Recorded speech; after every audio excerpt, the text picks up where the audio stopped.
Good evening, everybody. This is a regularly scheduled meeting of the Wareham School Committee. It's approximately 6:30 on October 16th. Please rise for the Pledge of Allegiance.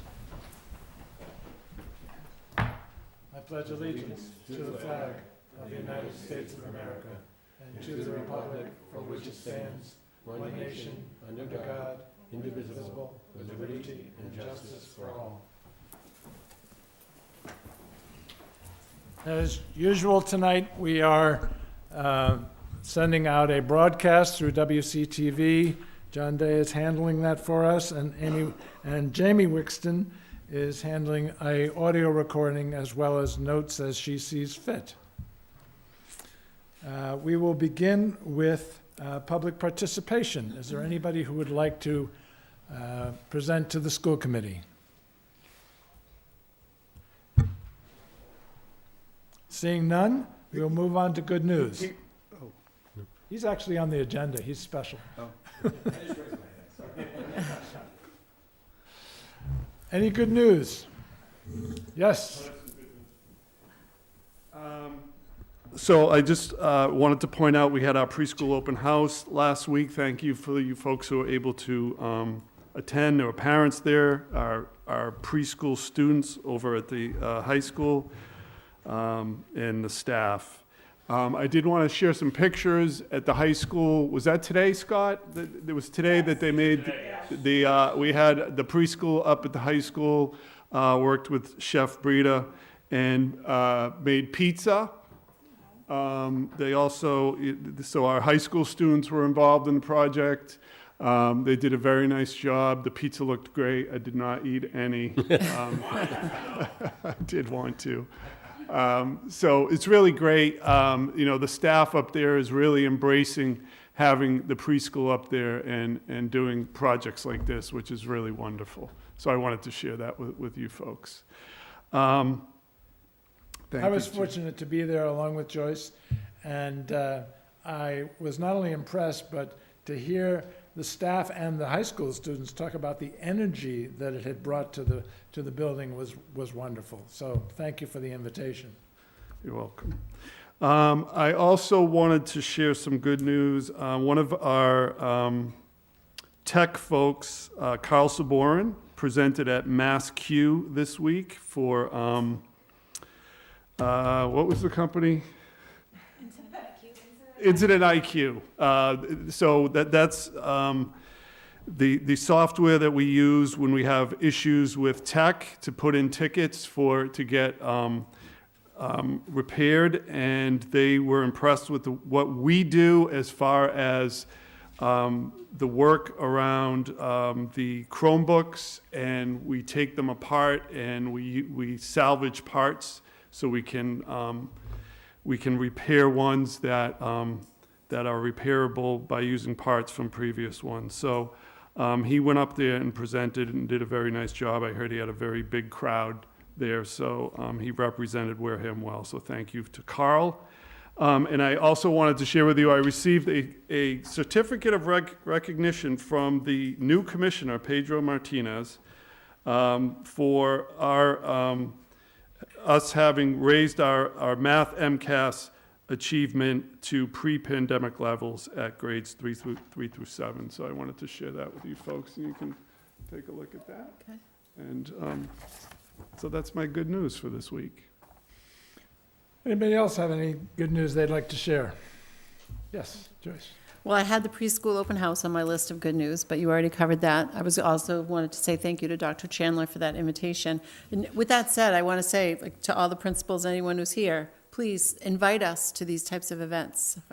If I can come, I'd love to be able to come out to all of the schools to attend events like that. I just wanted to give a shout out to the students in Ms. Tabor's STEAM class. I saw that they were dropping eggs from the top of the bleachers, and it looked like they were having a lot of fun doing that. So anytime they can have fun and learn at the same time, I'm sure is a great thing. That sounds expensive. Yeah, and messy, but it rained, so I'm sure it cleaned it up. And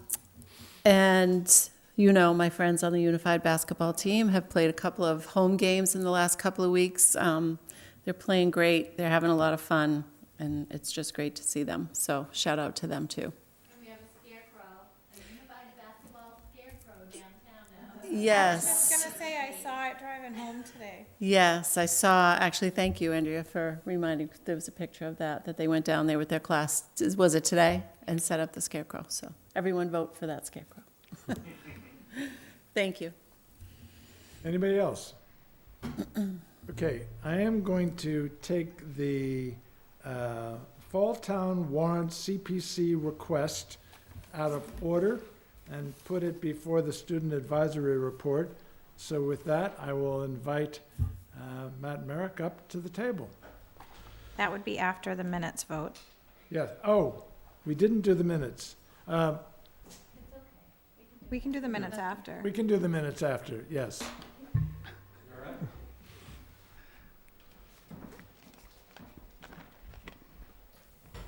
Make sure your microphones are on, please. Green lights are on. That's a good sign. Welcome. Thank you for having us. Matt Merrick. Mike Chaplin, Vice President for the Gateman. So I'm the president of the Wareham Gateman.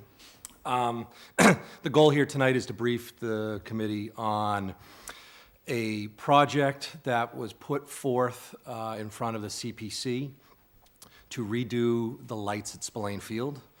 It was an application that we worked collaboratively with Matt on, and the CPC has supported the project. We sat in front of the select board last week, and FinCom has met and reviewed the application as well. This is up for town discussion at town meeting in a week and a half, 2 weeks' time. And really the goal is to brief this group on the project and answer any questions that we may have. As I understand it, you guys probably have to vote, but that's on you, and let me know what I can do to facilitate that. So the scope of the project is the lights at Spillane Field, right? These existing lights are 35-plus years old, well beyond their usable life. They are becoming dangerous, right? If you're down there in any sort of breeze, these are heavy steel, halogen-based light bulbs that are swaying in the breeze. So they're old, they're dangerous, they're expensive to run. In fact, to repair them, oftentimes we cannot find replacement bulbs because they don't manufacture them any longer. So the proposal really is to replace the poles and lights with new aluminum-based, long-lasting poles and LED lights. These lights are energy efficient, estimated to be 75% less energy consumption than the existing light poles that are up there today. The aluminum poles that we'll be replacing with have a lifespan that far exceeds that of the wooden poles that are in place today. Operating costs are going to shrink. Maintenance is part of the proposal. We've vetted with a number of different vendors that we've got a good plan in place for the replacement. Our do nothing plan, unfortunately, is to stop nighttime activities at Spillane Field. Now, this has an impact on the gatemen, who Mike and I represent here, but it's everybody who uses the field, right?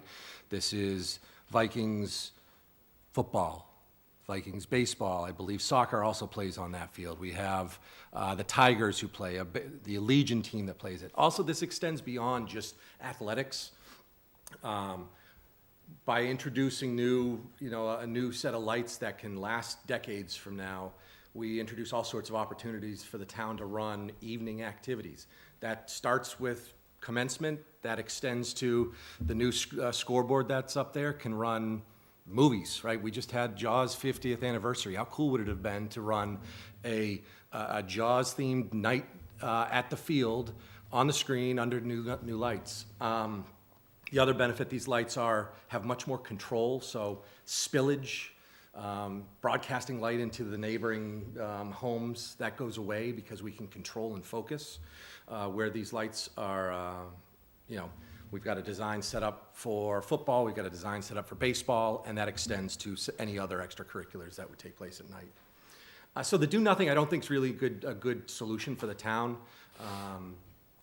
I think back to the project that the Gateman did at Spillane Field this past year. We spent $936,000 renovating the infield, the dugouts, the safety netting to that field. And when the Gateman handed over the project to the baseball team, the Wareham Vikings baseball team, the kids were super, like, through the moon. Like, I heard them say, this feels like Fenway Park. Like, let's keep that going, right? The ability for a young athlete, male, female, whatever the sport, to be able to play a game under the lights, like that becomes something they remember forever, and we want to be able to perpetuate that. So the application we've designed, the warrant in front of town meeting, through the CPC is asking for $620,000, $645,000 with a little contingency dollars. The Wareham Gatemen are putting in another $100,000 of Gateman private money to the project.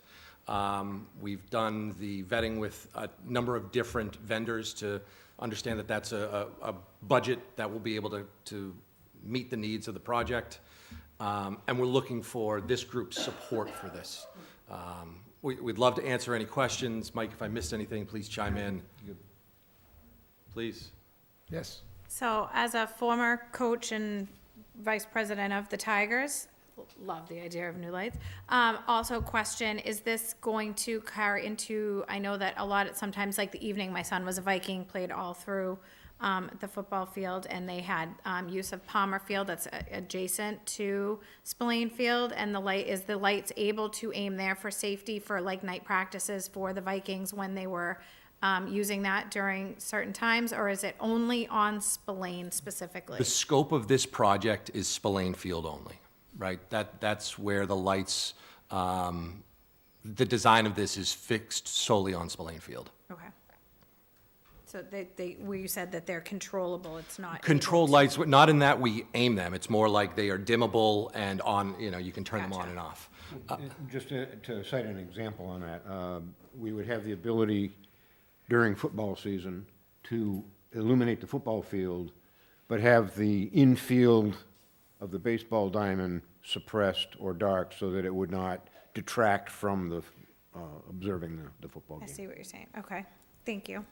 So is it accurate to say that football and soccer would require a subset of the capacity, but the largest need is in fact for the baseball field?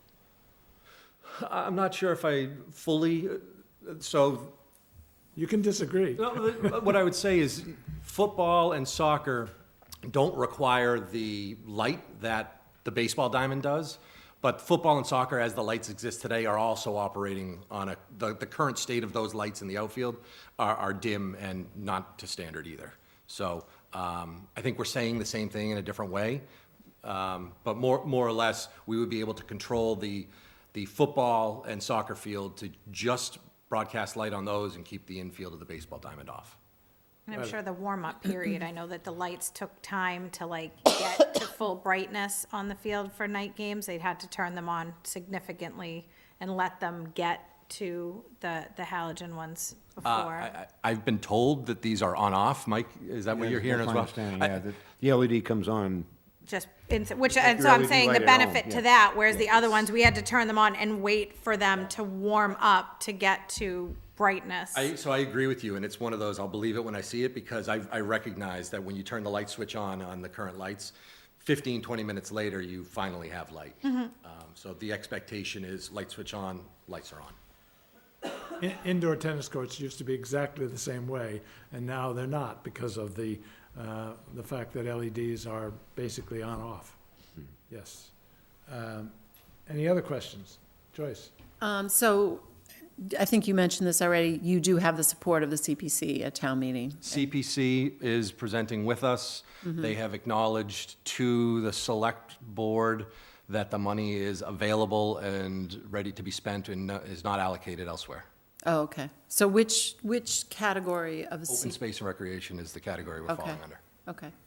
All right, thank you. Yep. Kevin? No questions, I think it's grand.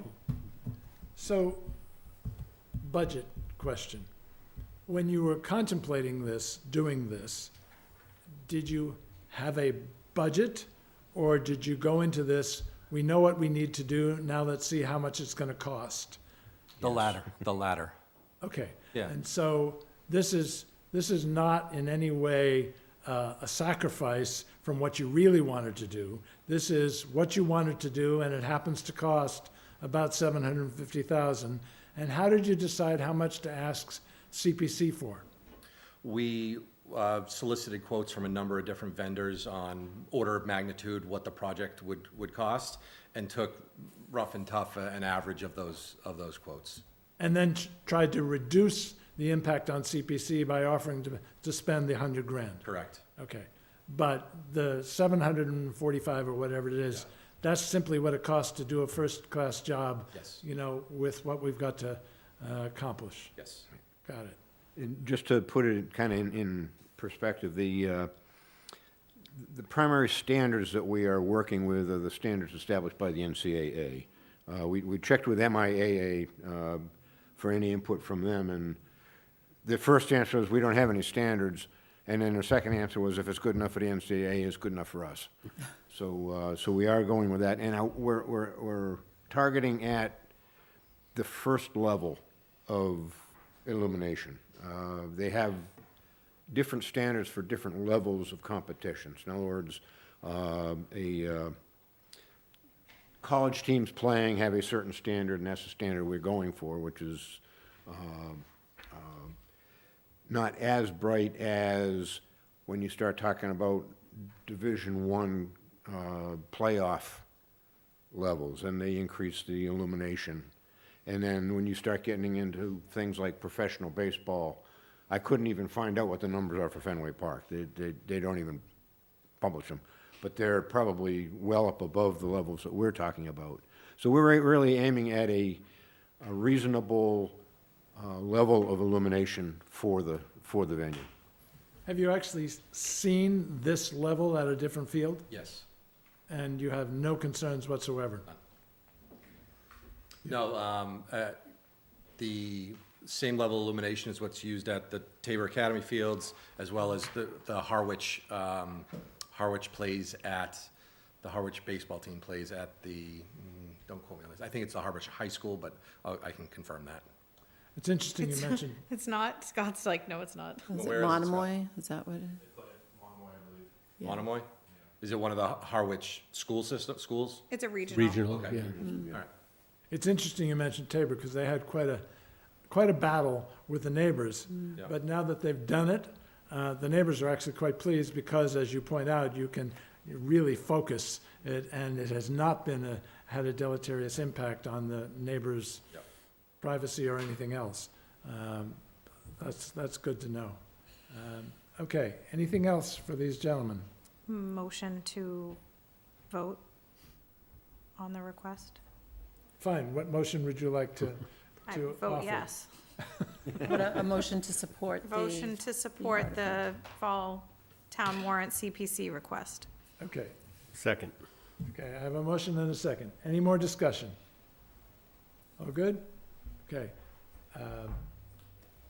We don't need a roll call, so let's have your voices.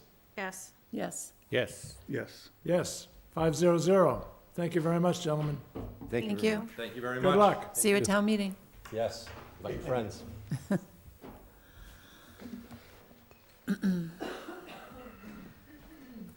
Okay, now we'll do the minutes. So these are minutes from April 3rd and April 17th of last year. Obviously, quite a while ago. If anybody wants to take them individually, I'll be happy to do that. Otherwise, I'll take a motion to approve both of them at the same time. Motion to approve both. Okay, I have a motion to approve April 3rd and April 17th of this year. I'll second. I have a second. Any discussion? All those in favor? Aye. Opposed? Abstained? Abstain. Abstain? 401. Mr. Palladino? Here it comes. Thanks, guys. Sorry. We're ready for you. Oh, I apologize. No worries. So my student advisory students are all at sporting events, but they sent me some notes to read. Oh, okay. I assume that's what we're on. Yes. Thank you. So they apologize for not being here. They said they will be at the next meeting, though. Unfortunately, as you understand with these students, they're very involved in extracurricular activities, and they all had games today. So we've had the opportunity to meet 3 times so far this year. As I said, all students had athletic commitments today.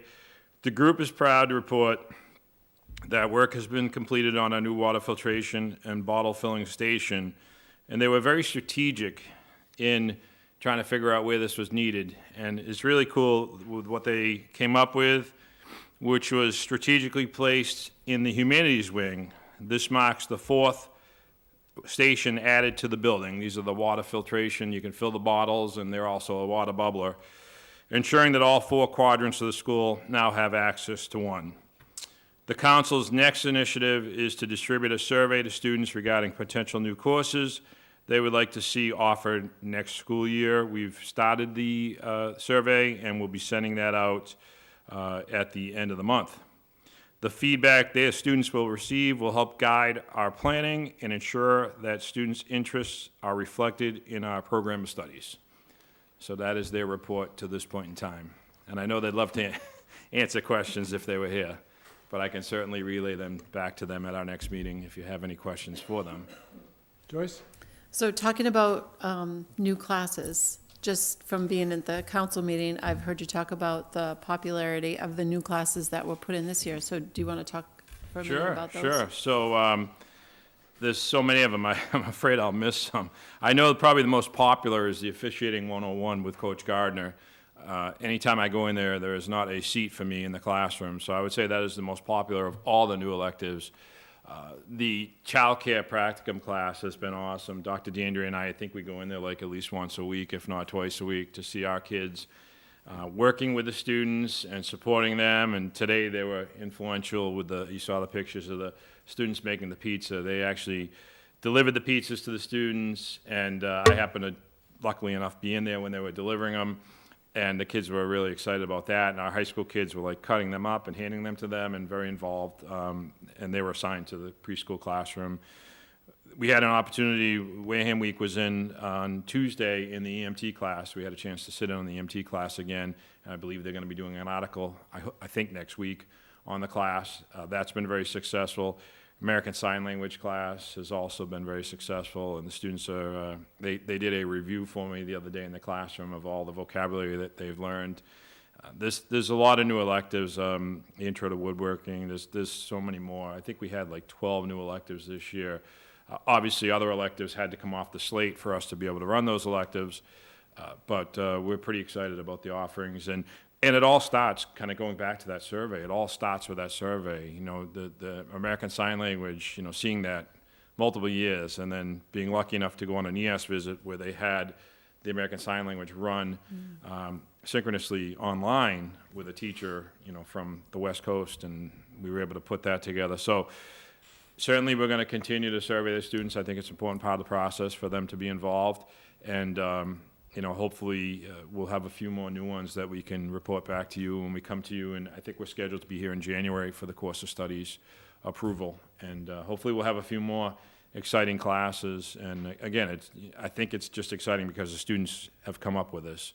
And then obviously we need to make sure that we can support it with staff, whether it be someone that's qualified to teach it. Obviously that's the most important part, but also can we afford to run the class? So there's a lot to it once we get this going. But I think the kids are really excited to be in there. And I think it's pretty cool to see, I'm in a class that I put on a survey that I wanted to be in, and now I'm in that class. That's, I think, pretty gratifying. Thank you. I just thought it was important because I feel like we talk about the survey and then about approving the classes, but then we don't always hear about the next year when the kids are actually enrolled in them. Right. So, thank And you. that's you know, there are other classes that we put on the course request sheets, and sometimes they don't garner the interest that you would hope, and that's okay. It's a student-driven process. They're the ones in school. They should be the ones, you know, driving our schedule. Mm-hmm. I was just wondering about the EMT. How did that work out? It's worked out really well. We have about 10 students in the class, and they're in there every period too, and we have an instructor who's licensed to teach the EMT course. We open it up only to seniors because they have to be 18 to take the national certification test. And I think that was pretty strategic as well, just trying to make sure that it was fresh in the student's mind when they go to take it. And the kids that are in there are very focused, and half of them want to be EMTs when they graduate. So I know, speaking with Chief Kelly, he's pretty excited to have some local students that will have those qualifications. He's hoping they might join the call firefighter force as well. But I know, speaking with the EMT folks, they're excited that we're going to have this and have some kids in town that will have the license and hopefully could work for them. So I think what we'll see in the future is we'll see these kids, I call them kids, young adults, being the people that come back when we do have a call for, EMS, which happens occasionally in the high school, and I'm sure all the other schools. I think it would be pretty exciting to see kids that were in the EMT program actually coming back and helping our students. Anybody else?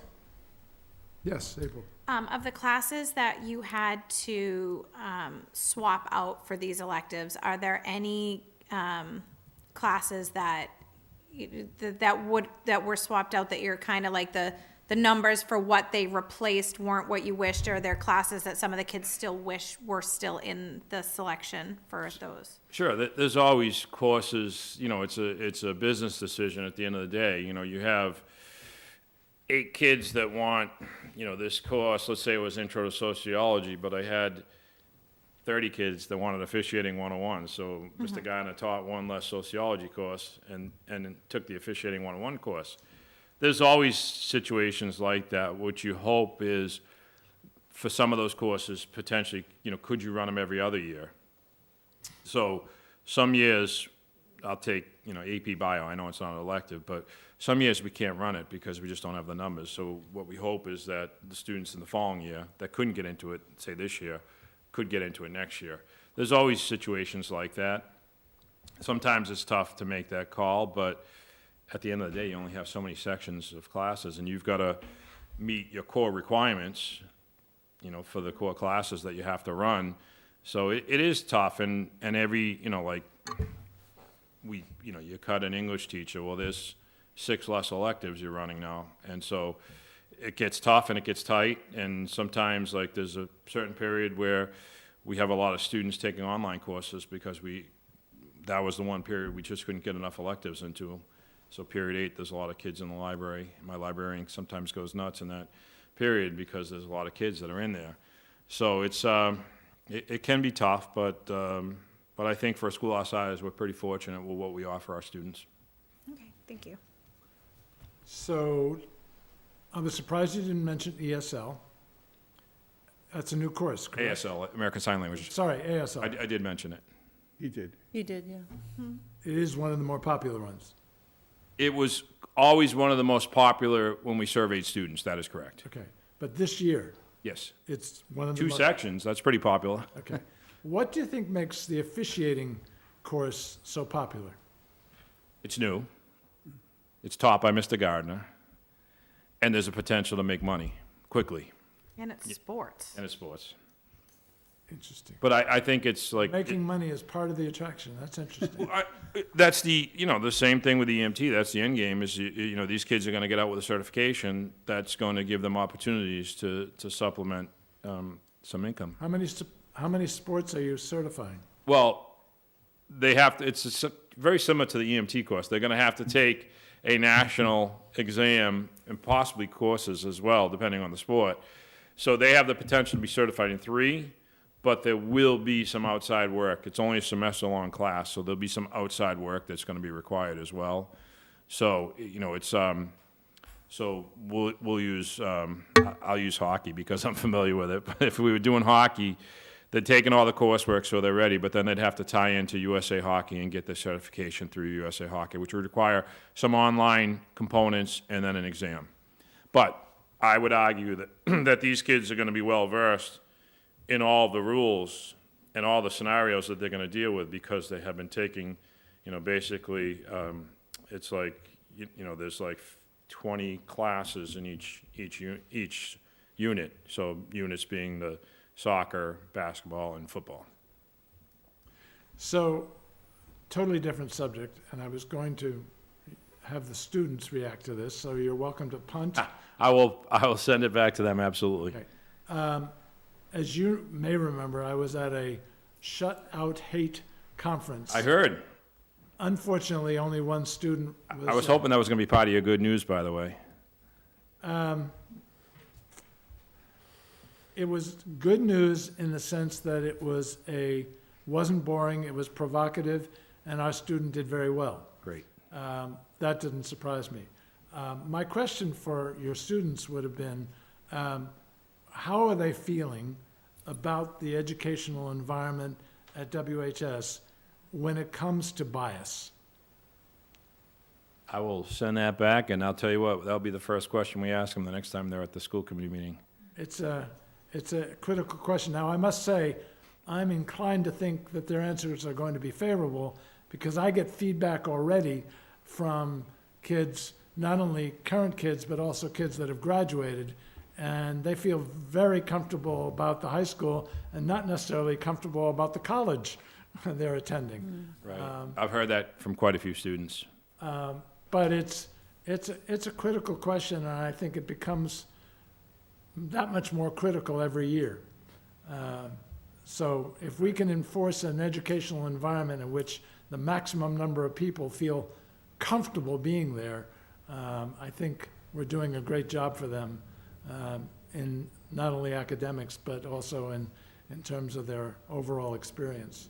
It's a pretty unique school. I know I'm biased, but I'm going to tell you that our kids are so accepting of everyone for the differences, no matter what it may be, from a cognitive standpoint, from a religious standpoint, from a sexual orientation standpoint. I mean, it's amazing. I mean, you know, Joyce mentioned the unified games. Like, the kids are there, they're supporting them. They don't support them because they have to be there. They're there because they want to support the kids, and it's pretty cool in that respect. And I think it's unique because I've you know, as I've said, through NEAS, gone to many different high schools, and it's pretty unique. And I think it probably started, when I started, we had a large foster population, and I think that's kind of what started it, and I think the diversity in the town contributes to it as well. So there's probably a lot of factors, and I think the kids would give you a really good perspective because they're in the trenches, right? So I'm looking forward to hearing what they have to say on that.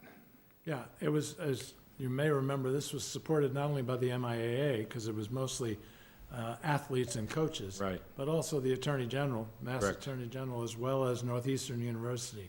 So it was, I think it was the first of its kind, but I think they're probably going to try and repeat it. It's very expensive, and I wish they wouldn't do it on a PSAT day.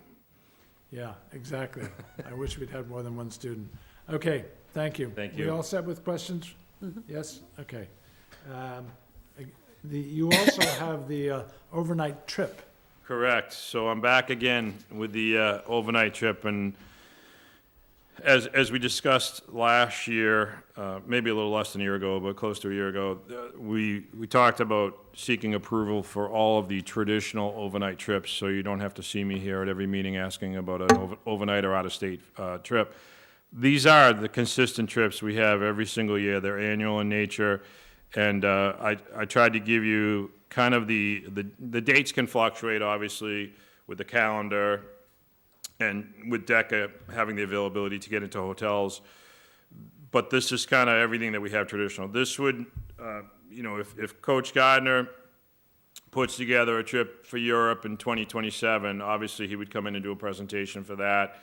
If the senior class decided they were going to go to Hershey Park one year, they would obviously come back. These are traditional annual trips that we have every year at Wareham High School, and as April knows, with the policy, we have to get these approved by school committee. Anything that's out of state or overnight has to be approved by the school committee. Questions? I don't have any questions. I just thank you for putting them together like this. It's, No problem. yeah. Yeah, I like the format of the packet that you sent over with the dates and the estimated, you know, number of students, the grade level, and where everything is. I think that makes it easier to look at it as a whole instead of, like you said, itemizing each time something comes up and having to do it. You'd be I getting think sick of it's me. way easier. I Never, had Scott, to come never. for every one of these. I would move to approve these overnight trips as listed, Second. if we can. We have just a quick question. The cost of these trips, is that, I knew you were going to ask that question. it's a really important thing to me. It is, it's I an want, important. I want every student to be able to go on these trips regardless of their financial situation at home. Can I feel comfortable that that's true? Yes, let me just run through it. There's no charge for the Camp Sunshine. There's no charge for the bottom three, the summer camp, the Boys and Girls State, and the Hobie Leadership. Those are all paid for by outside agencies. Obviously, the money comes through the school, and then we pay it, but it's all donations. As you know, and I think sometimes we debate this, we have the kids go on deck, and no matter what, and we figure out how to pay for it afterwards. It's kind of a backwards design situation, and it's probably not fiscally prudent, but we never, ever have a kid in DECA that can't go because of the funding, and we figure it out in the end. And sometimes they'll be working it off through the various fundraisers at DECA, so those I can guarantee you are dealt with. And if the kid can't afford it, we find ways for them to afford it, whether it be through donations or outside citizens that support that. So, and that would bring it back to Washington DC, which we do have fundraising for as well. And there's a lot of opportunities to fundraise for that. But these trips are costing more and more money every year as the price of travel and food continues to go up. For instance, the Washington DC trip when we started was like $600. It's now like $900, and that's that first year was I believe it was 2019 that we went, and I mean that's just Dylan's 8th grade. That's They- right. They brought It it was. back, yep. 2000. It was like $6 and change, and like I said, now it's almost $900 and that's if they sign up early. So we do have fundraising. To my knowledge, no one has ever been turned away from any of these trips due to not having the funds. Okay, all those in favor? Aye. Opposed, abstain, Thank you. 500. Appreciate it. Thank you so much. Okay, are you gonna stay up here and join Tracy, or I think we're all coming up. we're all Get coming ready. up? Okay.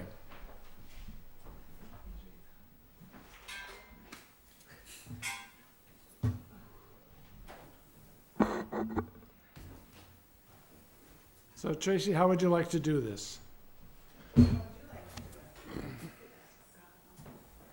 want me to get in that chair? So this is provocative data, both positively and negatively. Do you want questions as you go through each slide? Do you want them to wait till, I prefer not each slide, 'cause we not can be each here a slide? very long time, but, Okay. we have, we present MCAS and then have questions, and present NUIA and then have questions. If that works Is for that you, okay? is that right for everybody? Okay, sounds like a plan. All right.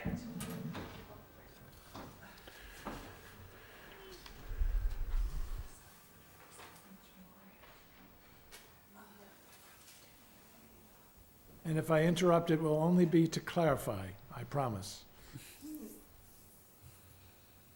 I'm happy to answer any questions. I know you will.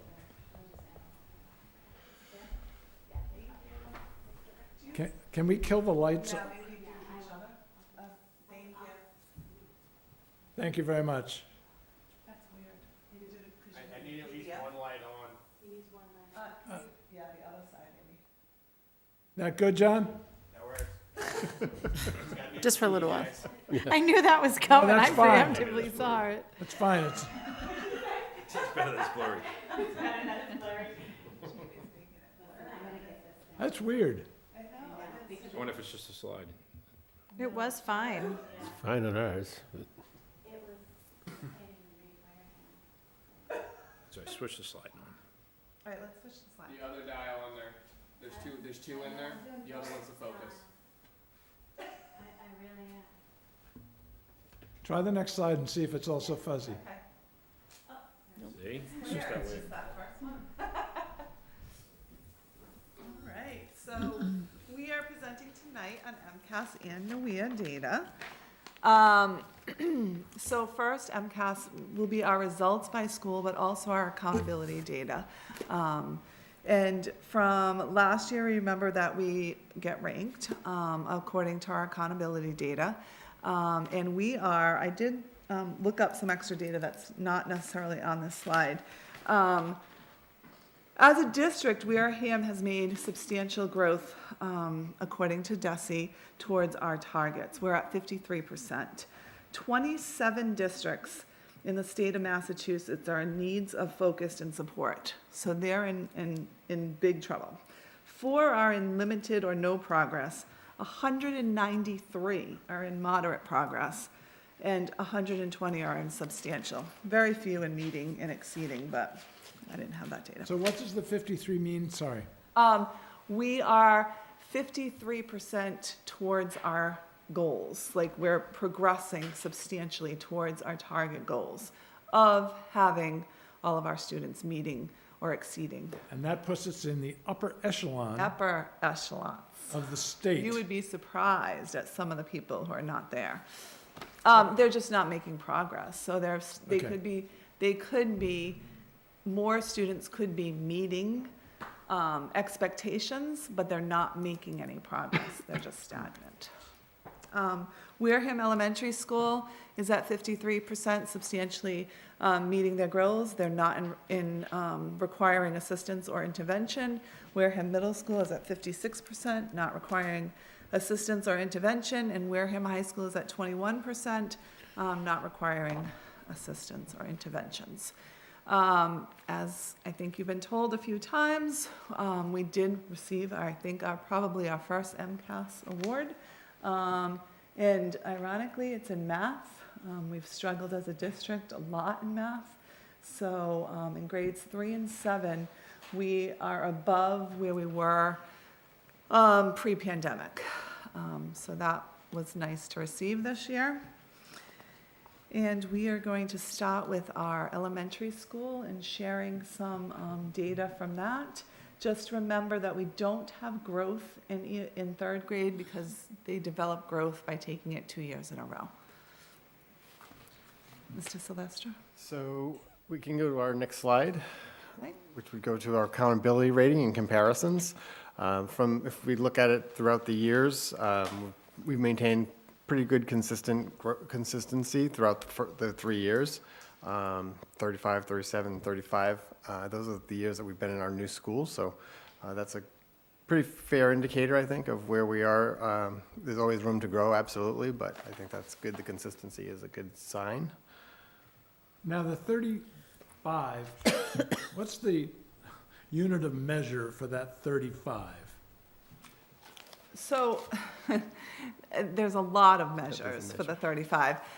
When we get to it, it's towards the end, the slide, it'll be a little bit clearer. And the high school has even more measures that goes into that 35. So for the elementary school, it has to do with the ELA achievement for ELA and math, and it has to do with their growth in 4th grade.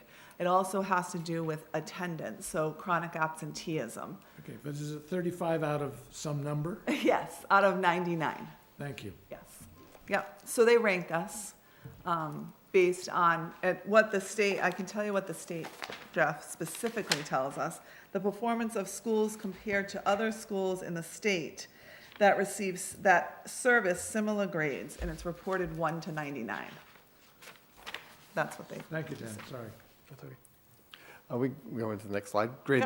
So Please. our accountability achievement compared to the state standard is a scaled score. This is our 3rd grade ELA and 3rd grade math scores. And if you can look at the scaled score for the math 3rd grade, we're kind of, it's a little stagnant. It's something we're kind of definitely look at some more and try to work on in the upcoming years. It's something that our staff will be drilling down into the data and helping us to kind of develop some plans as we move forward.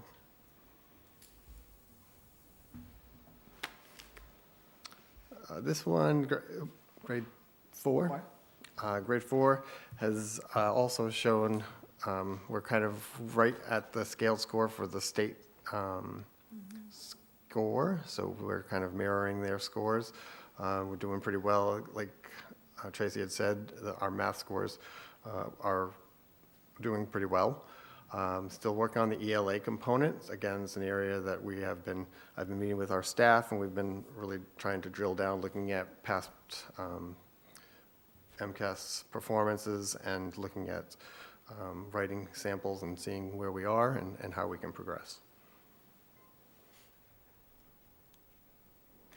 So this gives a little bit of the information about how the state comes up with all of the percentages and where we're at and our accountability data. So specifically what they're looking at, it goes more in depth because it looks at our high needs, it looks at our special ed population, low socioeconomic status, and then it will get into all the backgrounds and it breaks it down, and you have to have so many students for it to matter, but this is their calculation and their weights. So, sorry. That's okay. No, thank you. So we really saw a big jump for our attendance for our chronic absenteeism, and that has been something that our guidance counselor, Jenna Lehane and Lisa Taviano, have been really working hard at the past couple of years, and they've really have seen some improvements. So we're really happy that we got recognized and had all those points brought into our total possible score. So other areas, again, we can continue to work on our ELA and our math scores to continue to help out with that. Thank you. Dr. Russo? Good evening, school committee. All right. For Wareham Middle School, the accountability rating in 2025 was 44, as you can see there, which remained the same as 2024. This is something we are focusing on. We'd like to raise it for this next year, but we were happy that we sustained a 44 at this time.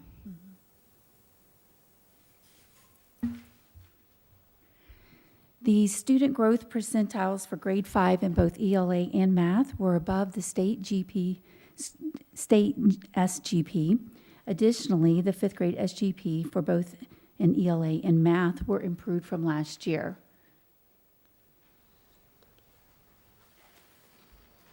The science test was different this year. It changed in 2025. 50% of the test was a performance assessment, which was absolutely new to everybody.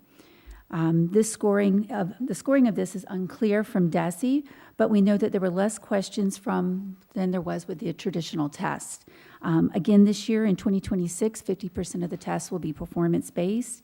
In 2027, 100% of the tests will be performance-based. So what that means for us is that we have to prepare our students to apply their knowledge. They're going to be given a reading, and then they're going to need to apply science skills and content to this performance assessment. So this is an area that we are building on currently.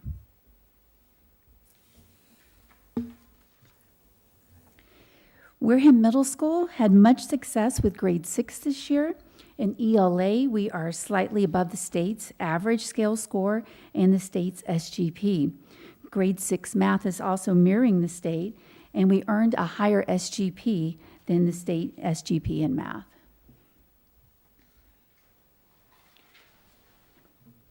For grade 7, overall, the state saw gains in grade 7, ELA, and Wareham Middle School saw tremendous growth with a very high SGP in ELA.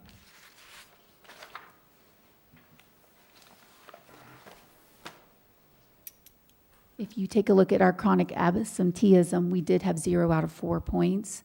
That is a focus that we are working on this year.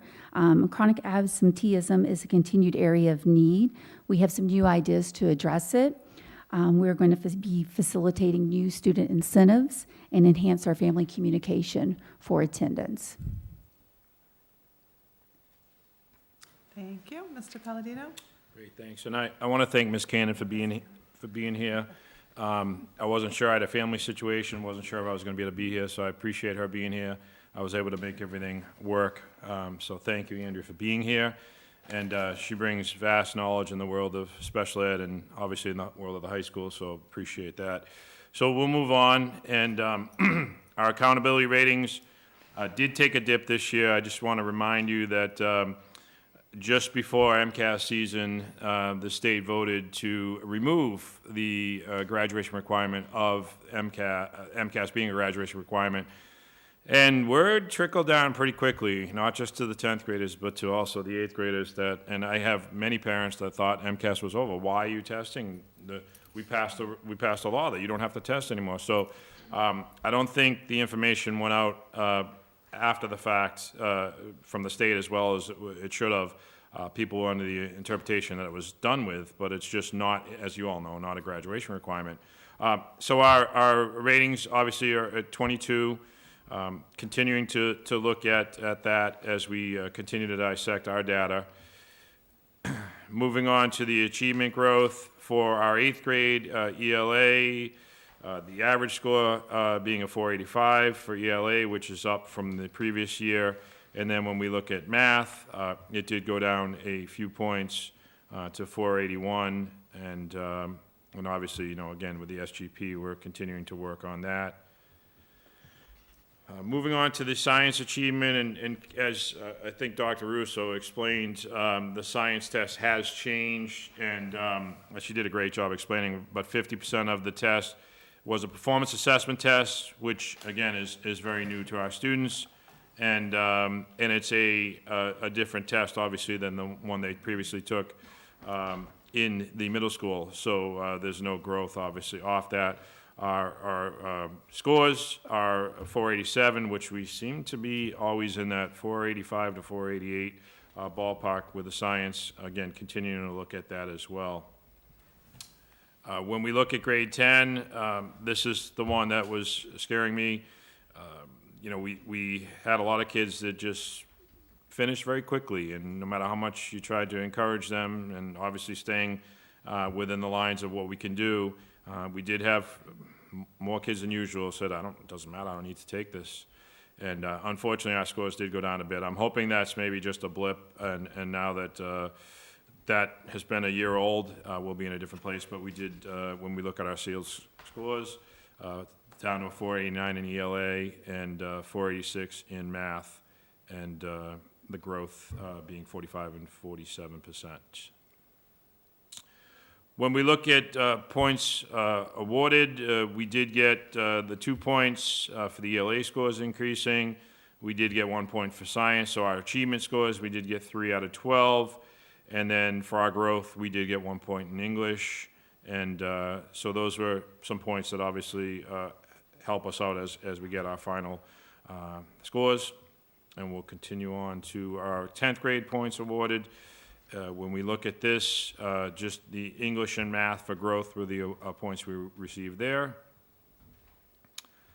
And when we go on to our grade 10, WHS awarded continued, we received points for our 4-year cohort graduation rate, our annual dropout rate, which did decrease. Extended engagement is tough because it's bringing kids back to school that were dropouts.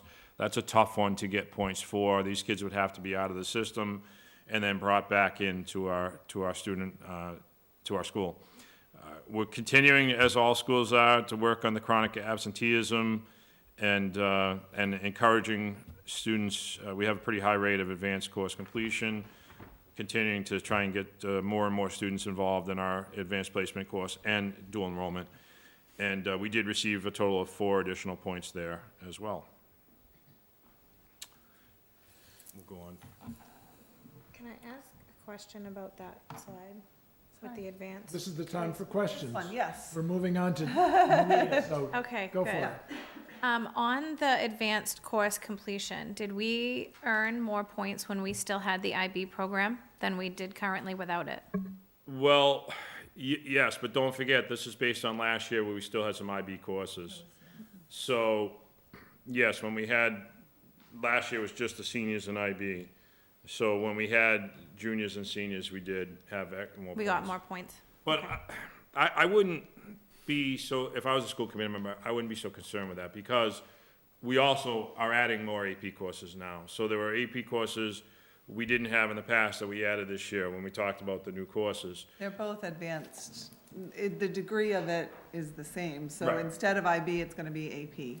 And we also get credit, as you know, for dual enrollment, and we have a large number of students involved in that. So I there's was still just the curious how opportunity. it affected it when Yeah, going forward. I mean, I think next year might have a small impact. But again, we're, expectation is you're building these programs to get the points. You're building capacity, more and more students taking those courses.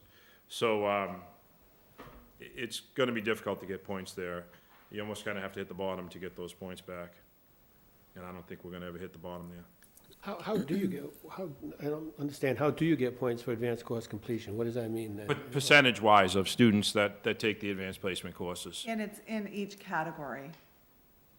So Math, science, low ELA. low socioeconomic, high needs, how, the percentage that you're hitting. There's a Right. certain percentage that you need to hit to get those specific points, And so we didn't hit them in any of the categories. Right. not what the department thinks we should hit.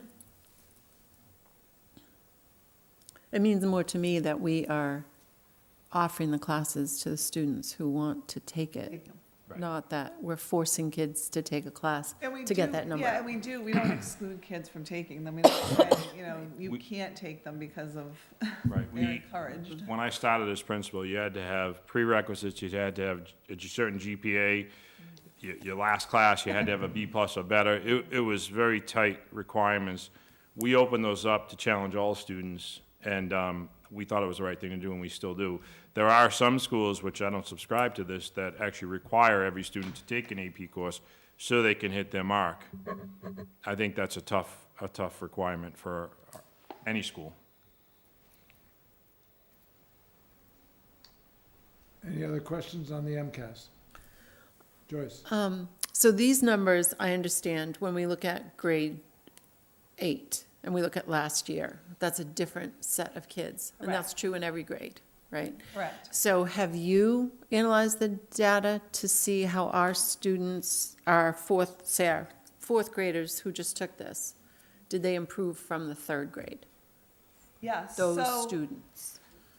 those specific students. Yes. So how you can see the growth for those specific students is the SGPs, right? Okay. So student growth percentiles, the average is 40 to 60. That's like, the state says an average growth is 40 to 60. So each of our students, and our teachers have this information, can see not only their score, whether they're met or needs improvement, but they can also see their student growth percentile. So I can look at a student and I can say, oh, Joyce didn't meet, but she grew 80% from third grade to fourth grade. So that's how we see that. So to me, it's very important to look at those SGPs. I want those SGPs a lot higher than where they're at.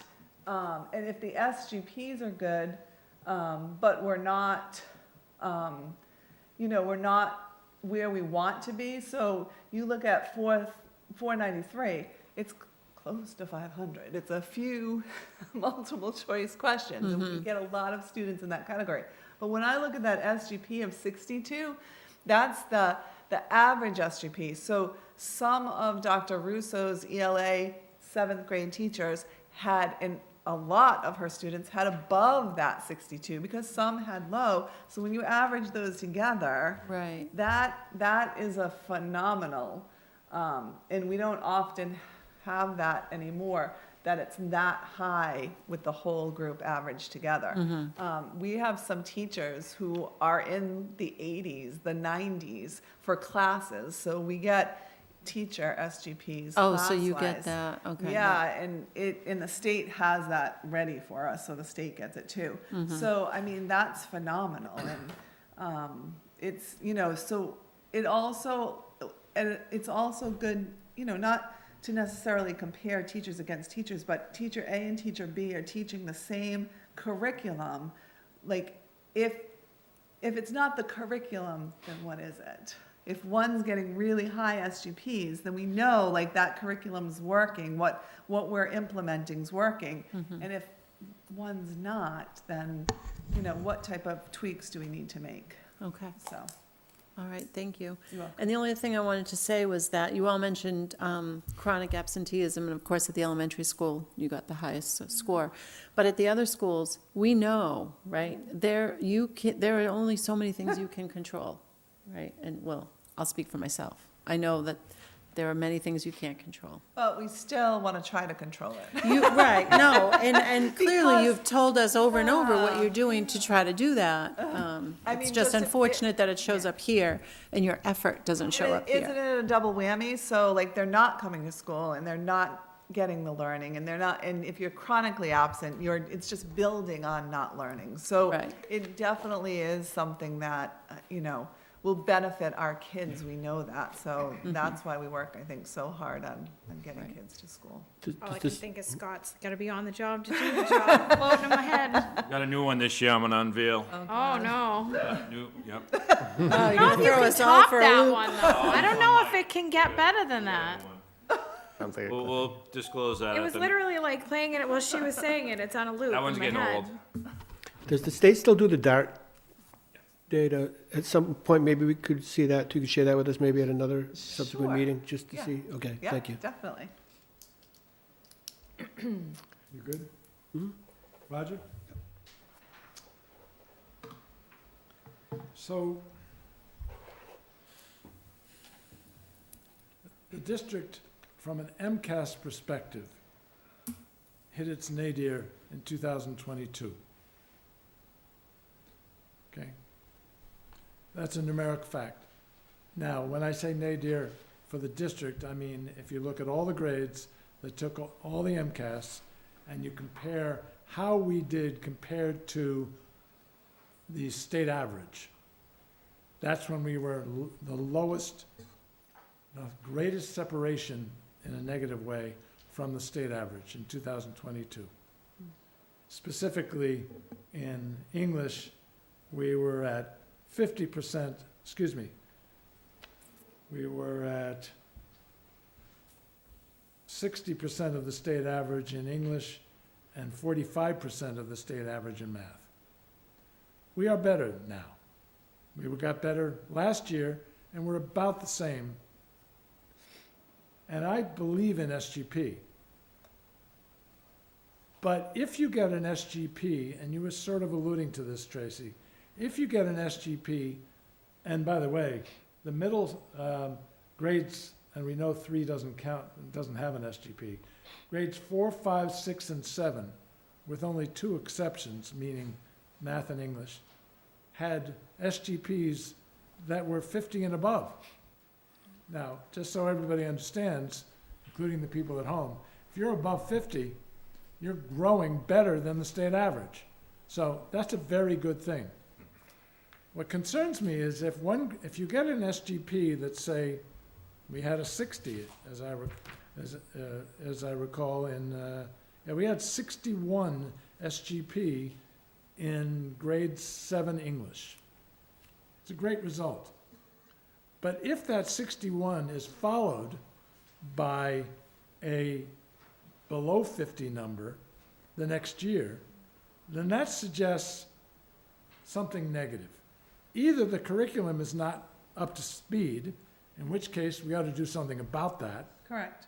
or the teaching is not up to speed. Correct. In which case we ought to do something about that. And that's the kind of detailed analysis which I don't really even want presented to the school committee. No, yeah. But it really does need to be done, because if we're going to get back to where we were 20 years ago, which was basically the state average, we've got to figure out where the instruction is not working and where the curriculum is not working. Yeah, and I mean, I get the pleasure of being in all 3 schools now, and honestly, every single school, our staff, and our administrators, they're working so hard. So if we're not getting the results from working this hard, then we have to look at what we're doing and say it's one of those 2 things, right? Like it's one of those 2 things. Right. And it's not the kids, it's the kids can learn. They can learn.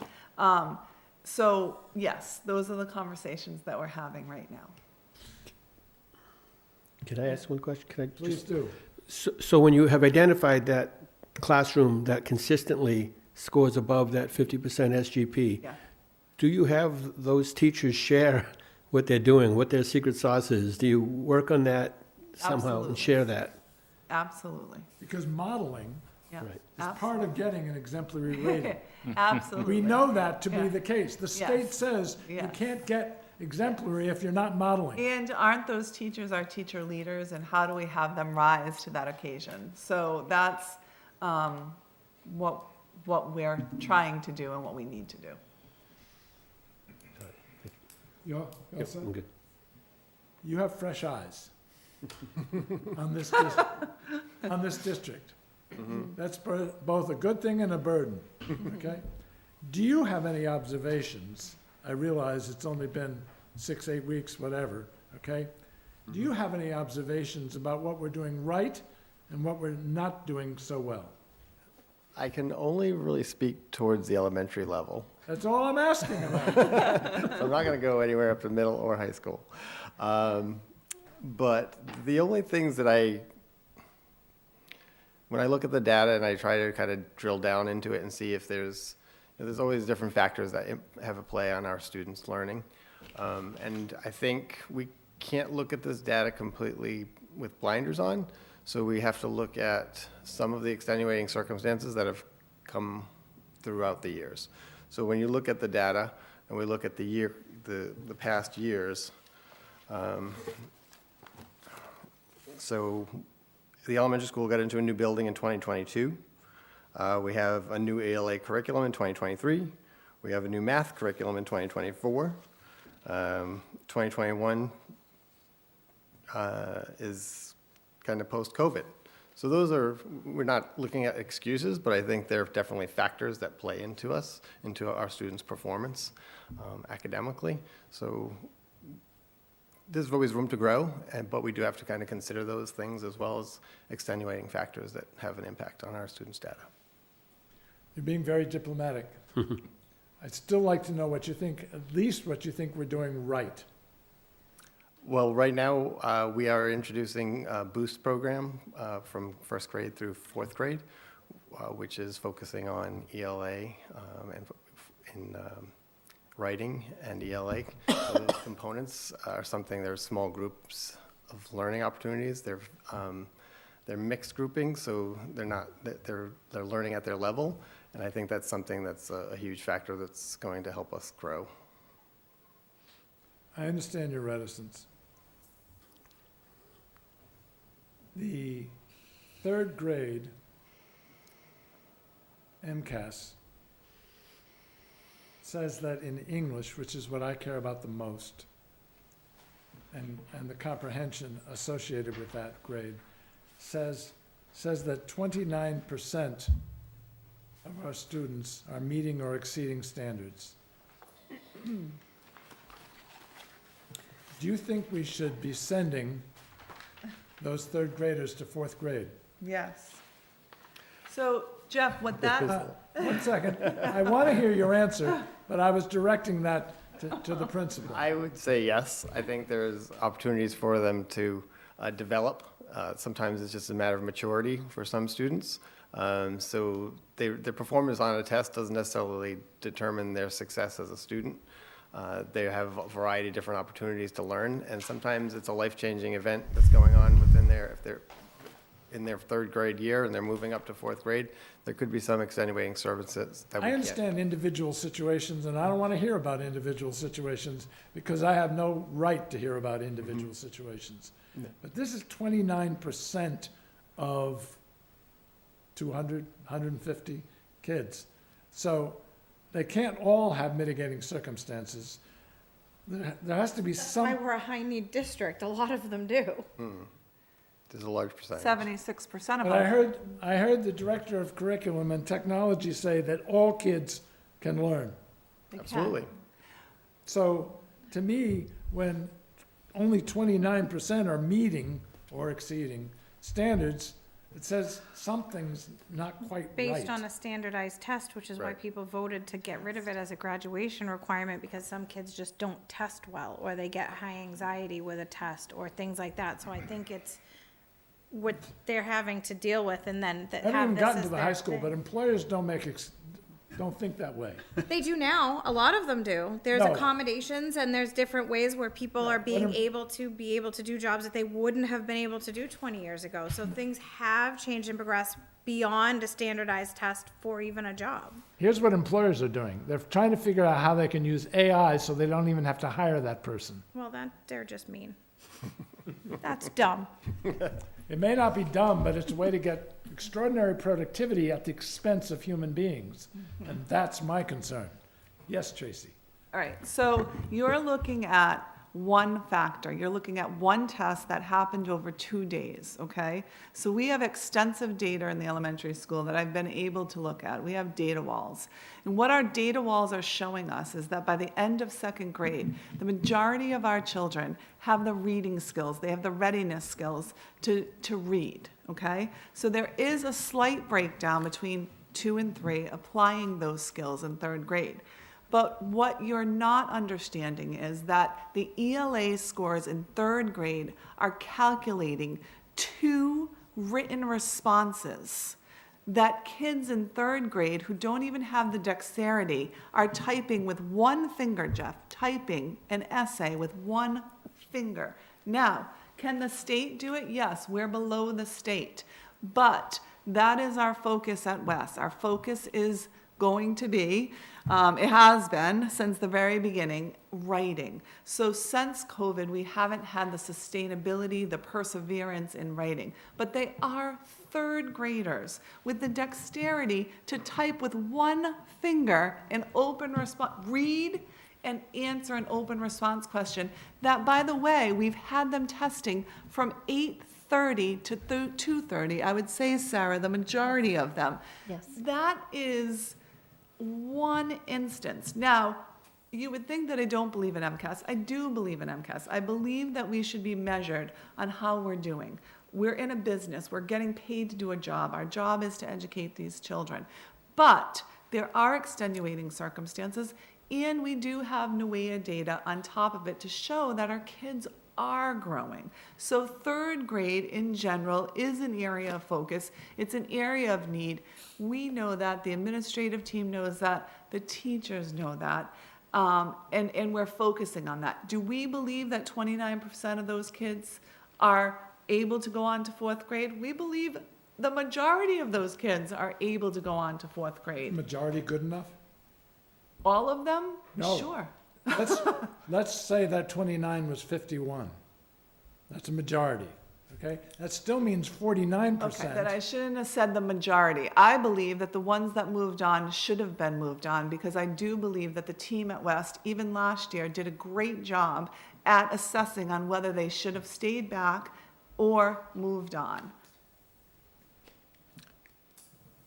Keeping them back for another year and saying, you're back in third grade, you're back in fourth grade, what will that do? Sure, it will punish them.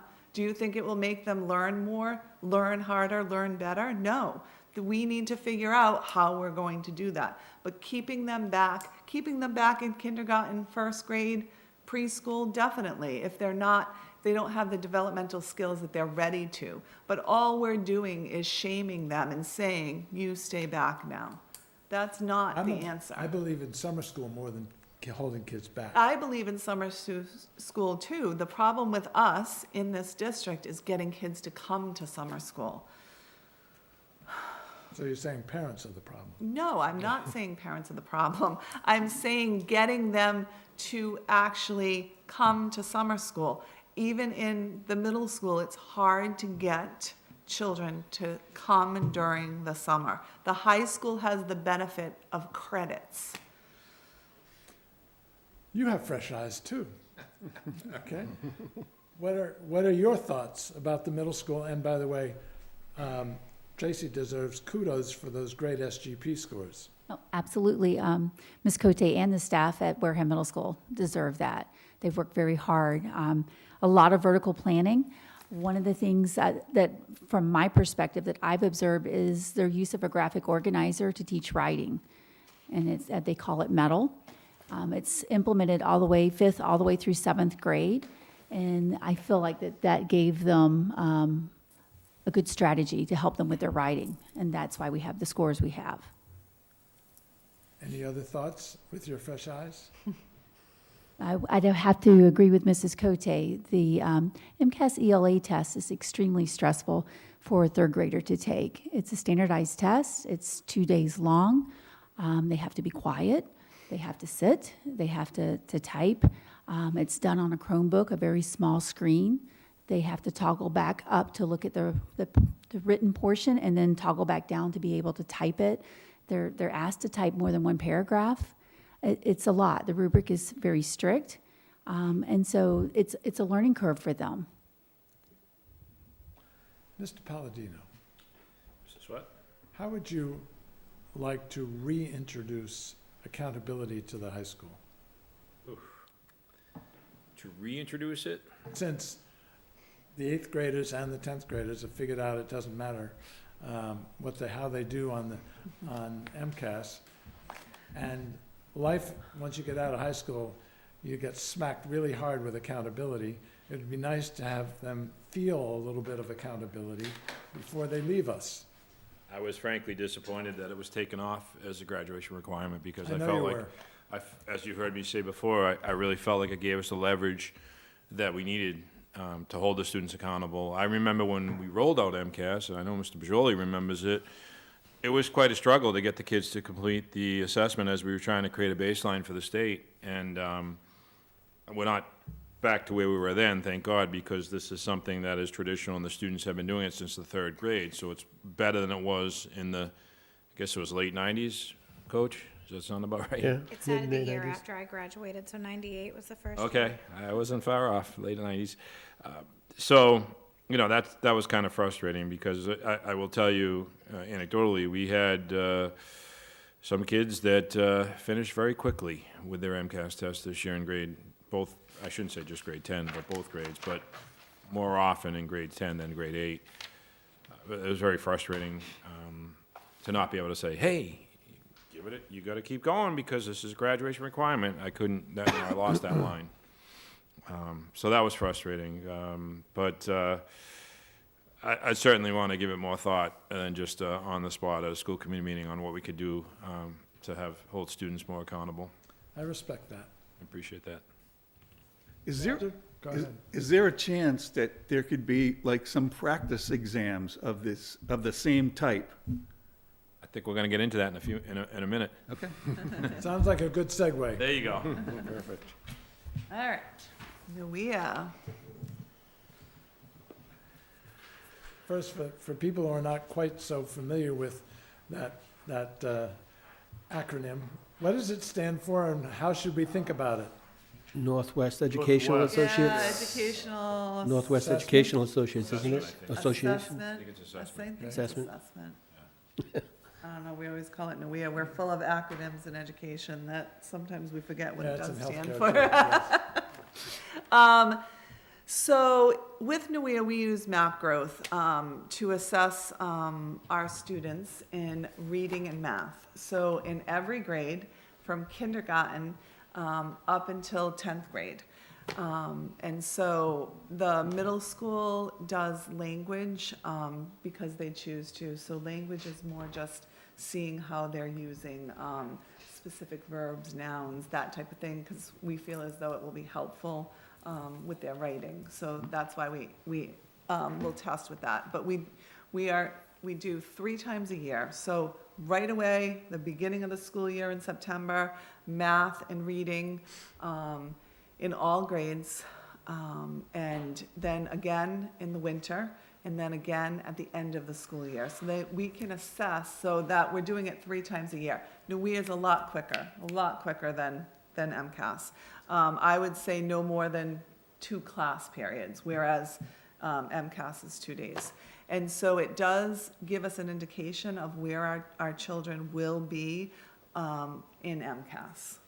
So our Wareham students are compared, the norms are compared to national peers. So instead of MCAS comparing Massachusetts to Massachusetts, we're now comparing our Wareham kids to national norms by using NUEA. The high school does the assessment 2 times a year in grades 8, 9, and 10. We have a tremendous amount of tests at the end of the school year and finals at the high school. So that's why we haven't implemented it for a 3rd time. And I think that's a wise decision right now. So really, NUIA throughout the year is helping us guide our instruction, right? So MCAS is at the end of the year. We don't get the results until the beginning of the next year, and we've already moved on. The kids are in a different grade, they're in a different school. So NUIA has been our guiding source. We used to use what we called FAST, but now we're all consistently using NUIA. And with our little ones in kindergarten and first grade, we're also assessing those foundational reading skills, so phonemic awareness, phonics, decoding, and we're seeing some really good results that Mr. Sylvester will be sharing with you. So NUIA is still showing us we're not where we are exactly need to be, but when you see these color spans on NUIA, we can drill down. So obviously we're not showing you, but we can drill right on the computer onto red, and it shows us all the kids in red. It shows us all the kids that are exceeding, all the kids that are meeting, and it's really, really valuable data. And it's getting our teachers time to look at this data, and then helping them understand what the data means so that they can inform their instruction. So that's the results that you'll see now. And Mr. So Sylvester? these are our foundational skills for grades kindergarten through 1. I'm going to start off by saying NUIA is brand new to me, but what I've seen of it so far, I've been impressed by it. I think it's going to be a great tool for our staff. I'm really excited to be able to kind of drill down to help them drive their instruction with it. They are able to look at a student from kindergarten to 4th grade as they're progressing and see growth almost instantly. So I like this tool. It's going to be a great device, a great way for our staff to develop their instruction for the students as their needs progress. So the next slide is grade K. Again, this just is more information that we can get for kindergarten and first grade. And then The WIA scores 24-25. These are last year's comparisons to show their achievement and growth from grades K to 2, and then the following slide is grades 4, K to 4.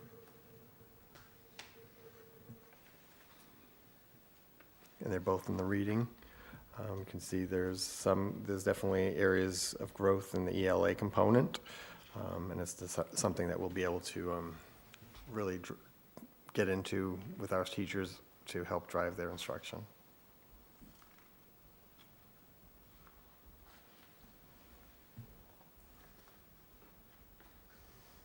And then this is this year's, the fall, K0 is K, so K through 4, their achievement so far, taking the test. So this can also help us look to see if we had a great regression over the summer, what's going on with particular students, but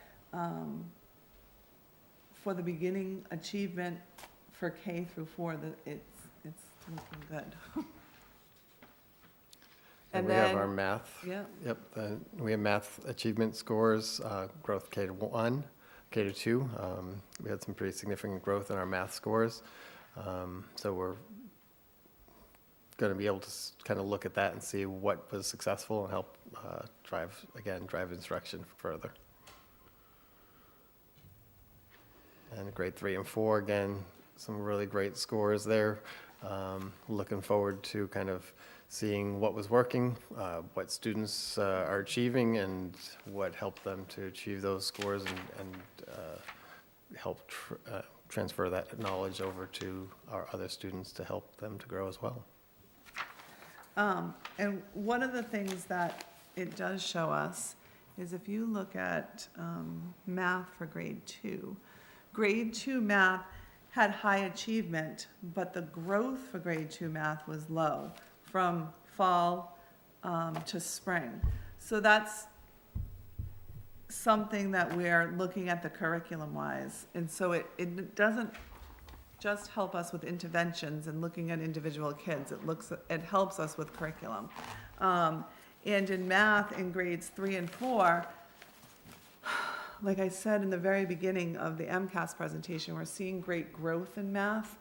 And NUIA showed us last year that we had great achievement, but very, very high growth in 3rd and 4th grade, which again, it's also correlating with MCAS. So I think NUIA is really doing us well in the district to dive down deeper.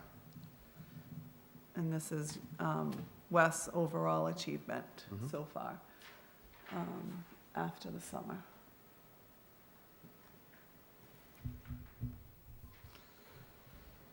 All right. So this slide is our NUIA reading achievement for 24 and 25. As you can see, in all of the grades, the reading achievement and growth are high. And these are the results from our fall baseline that we just completed a couple weeks ago. Looking at this data tells us that 43% of our 5th graders, 36% of our 6th graders, and 41% of our 7th graders have high achievement, and that's there in the blue and the green.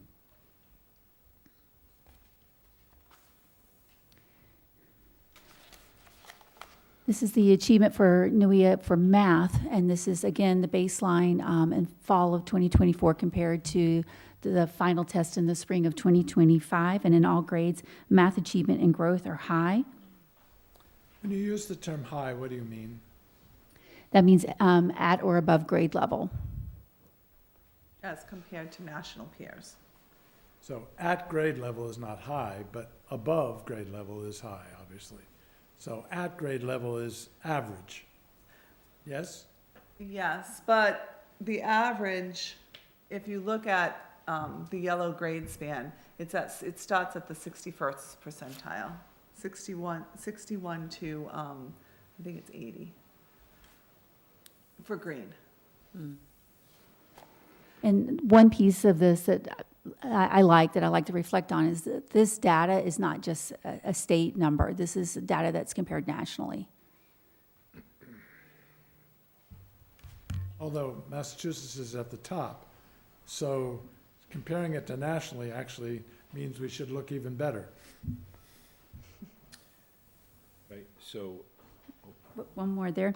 And these are the results now from our fall baseline testing with math. 38% of our 5th graders and 39% of our 6th graders, 37% of our 7th graders are in the green and the blue. And so they are achieving well for their fall baseline test. All right, well, moving on to the high school. As you heard earlier, we do only test twice. I know the kids are tested out in the spring between MCAS and their final exams, but I wonder where the growth would be if we were able to test them at the end of the year to get kind of that final cumulative number.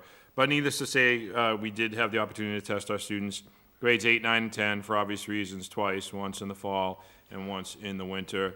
And you can see the averages on top as far as growth and how that spreads out throughout their scores. Moving on, we can take a look at this fall. We were able to already start right off the bat, which was great.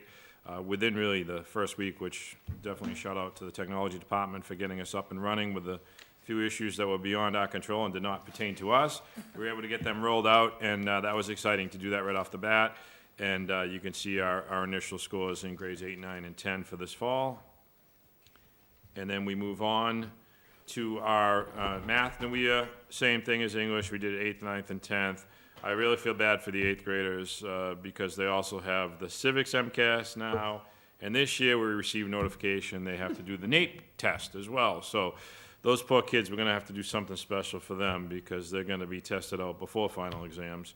NAEP, though, is just a very select number of students, correct? All of 8th grade. Yes, it's select in regards to the grade, but they can. Every single 8th grader? But they can, they'll give us, it may not be every single one. They'll give us the list of who they want. It'll be the majority, and, but parents can opt out. So. Oh, we don't want them to opt out. And then, as you can see, we're lucky enough to get the math taken care of this fall, and these are our initial numbers for the fall 25 test. I think that's our last slide. Questions? Kevin? So, I mean, this is real-time data that you can do something with. So my question is, what do you do with the students who have tested in the red and orange at each school? What happens with those kids? Do you have interventions built in during the school day for those kids in each school? Absolutely. And what do they look like, I guess, would be? Well, at Wareham Middle School, we have our Viking block. And at that time, we'll take our students that are in the red or the orange, and we work with them for interventions for math or for ELA. We also have advanced math during that time for our students that are excelling, that are in the green and the blue, to push them further. So that way they're not stifled, so they have a whole extra lesson for advanced math. So we're trying to provide supports for all of our students on both sides of this. And how long is the Viking block?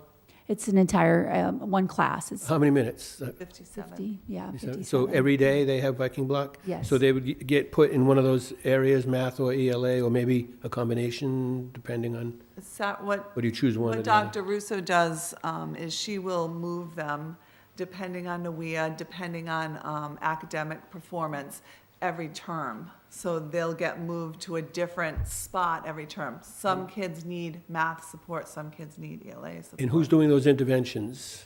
Regular teachers. Regular teachers. Regular teachers? Yes. So- you don't have any Yeah. interventionists? So here's part of the problem, and Mr. Sylvester might not tell you, but we have no interventionists. We have no interventionists at the elementary school. We have no interventionists at the middle school.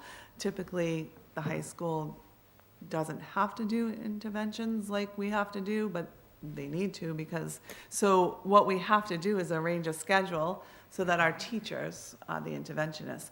That's part of what's killing our elementary school and not providing enough interventions for the kids that need it. So what happens when you don't have interventionists?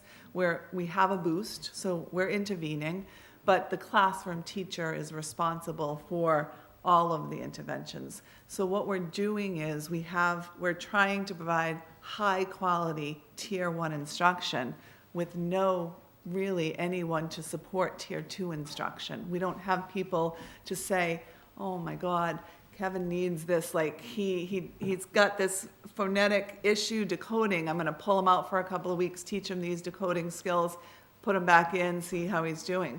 We don't have that. We don't.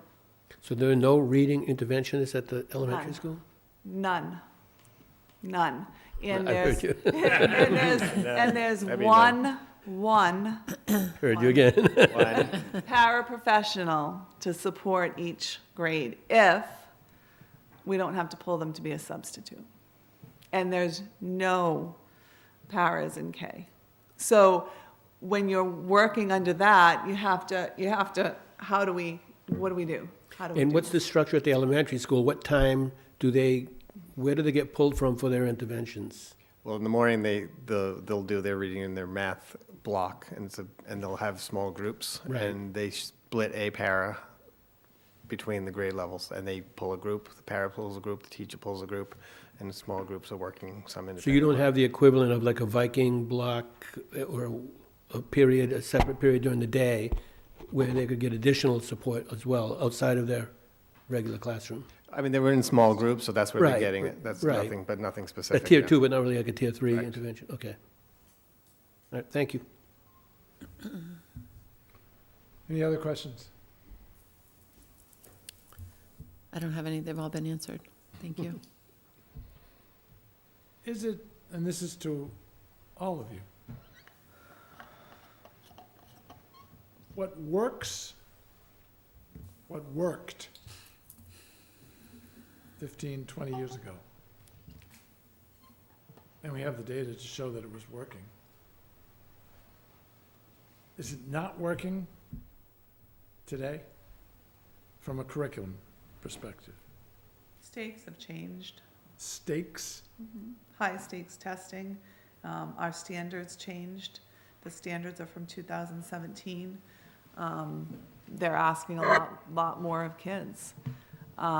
So it So you you're can't- saying the same curriculum that, quote, worked 15, 20 years ago wouldn't produce the scores that we're required to achieve today. So you're having to come up with a different way of teaching because the expectations of our students are higher.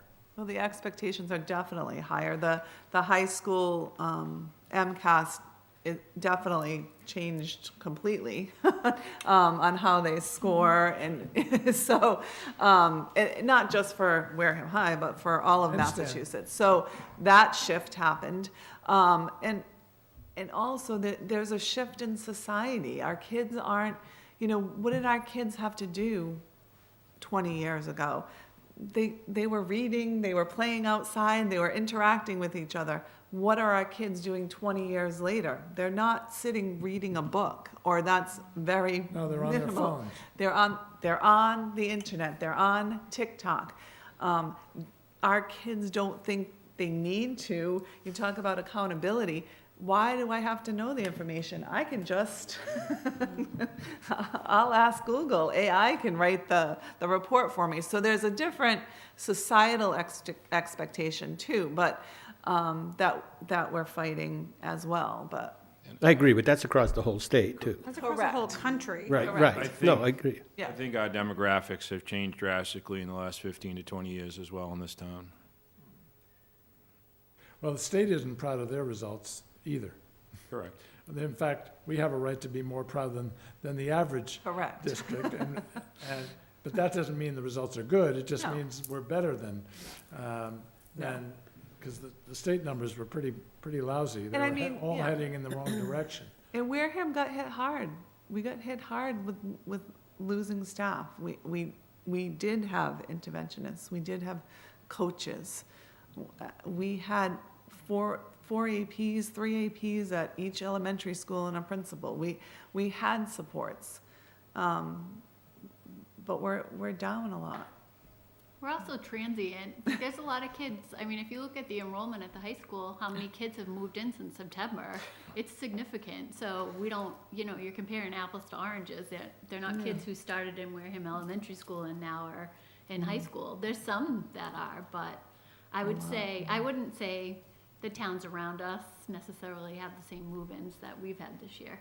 And let's just say that those move-ins, majority of them are not advanced in MCAS.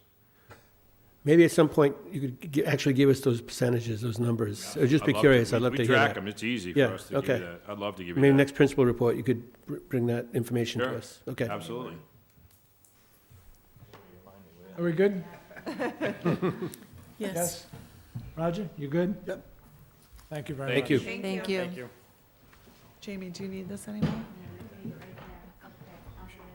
Okay. Kristen, you're up. Good evening.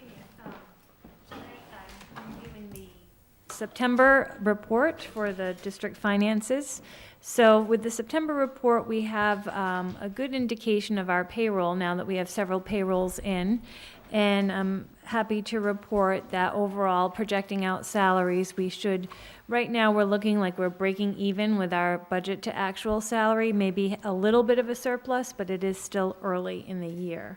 As far as some other line items go, I've taken a look at our bigger line items, and that would be our out-of-district tuition and transportation. And right now, with our out-of-district tuition, we have most, if not all, of our contracts for tuition encumbered. So we have a good indication of where we're at with that.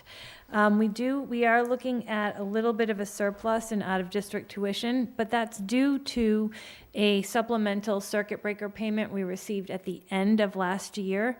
At the end of June, the governor released circuit breaker funds, and what the state did is they had reimbursed transportation originally at 47.5%, so they increased that to 75%. So what that meant for us is we received $232,000 more in circuit breaker. Kristen, 1 second. Yes. Principals, Tracy, be careful if you sit there, you might be called back up. You can feel free to leave.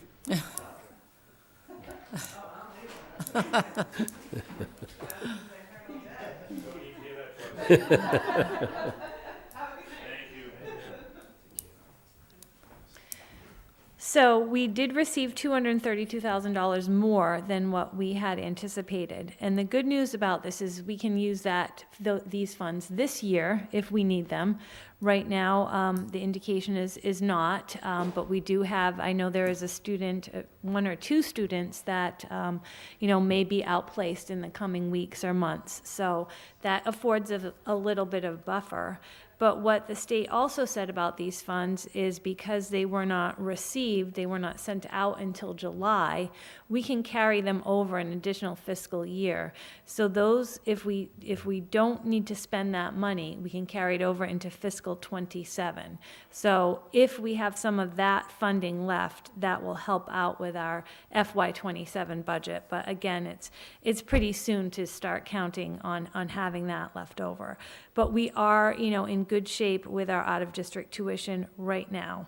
Another large volatile line item is our out-of-district transportation. And we're about breaking even actual to budget on that. We have a few students who's we're getting their contracts out now. We had some new students to the district that required some pretty expensive transportation. So that's always a moving target, but right now we should be able to cover our out-of-district transportation funds. And again, that's something that if we fall short, we do have the special ed circuit breaker account that I just talked about to use, or we also have the transportation revolving account. So right now things are looking, we have a balanced budget. I don't anticipate anything necessarily troubling right now, but those three line items, we're going to watch those. I watch those at least a couple times a month, if not weekly. I don't have anything else to report unless there's any questions. Well, since we pay you to worry and you don't seem all that worried, that's a good sign. I don't have any questions. I just want to thank you again for the detailed reports. Oh, It's really thank you. helpful. All good? Well, good. Thank you, Kristen. Thank you. Dr. DeAndrea. Okay. You have received a copy of the superintendent's newsletter. I first ask that you approve the bill and payroll warrants. So moved. Do I have a second? Second? Any questions, concerns? All those in favor? Aye. Opposed, abstained, Abstain. 401. Okay, also included in your packet was a list of obsolete science department equipment from the high school. This list, all these items they're old, they're outdated, they're broken. Scott will look if any of it is salvageable and be able to be donated, but most of it is unusable, and I ask that you approve this list. So moved. Second. So just a quick question. This glassware and vials, it seems to me either it's intact or it's not, and if it's not intact, you don't need our approval to throw away something that's broken, so that just jumped out at me. It's not a big deal, but, obsolete glassware? Yeah, pretty much, yeah. They said that some of it, they weren't really even sure what it was originally used for. So it's just that old. Okay, as an old thing, I'm just sensitive to things being thrown away. Okay, I think we had a motion and a second. All those in favor? Aye. Opposed, abstained, Abstain. 401. Thank you. Thank you. Okay, we've got, I guess, 2 policies. April? Yeah, so we had our first meeting of the policy review subcommittee last week, and so we had 2 policies to update. The updates that were made were basically taken from DESI and added to our existing policies. So you will notice all of the changes to align us with DESI's policies are in red. And I just would look for a motion to approve these policies as updated. There was really no contention with the principals or the superintendent. We also had the director of student services attend that meeting and go over what these requirements were and then why they were necessary to change. We had an audit at some point, and these were things that we were, that we needed to update in the policy in order to be in compliance, so. Is your committee full? Yes, Great. yes, thankfully. Well done. Yes, and it's a really well-rounded committee, and I thank everyone for their time and commitment to it, so. Okay, so we're just looking for approval of those two policies, and the only changes are In basic- red in in your red and packet. required by DESI. Correct. Okay. Do I have a motion to that effect? So moved. Second? No, well, I'll second it, but I do have questions. That's fine. Okay. I'll take a so second, and the second floor for is yours. questions. So on the restraint of students, I was really hoping Melissa Fay was going to be here. Because a lot of this stuff seems like it's procedure and not policy. I So agree we were with you. hit Yeah. during that compliant, when they had Well, that big all right. audit, and this was what we were told needed to be in the policy. Well, by okay, that. so this- then my questions would be anti-bullying curriculum.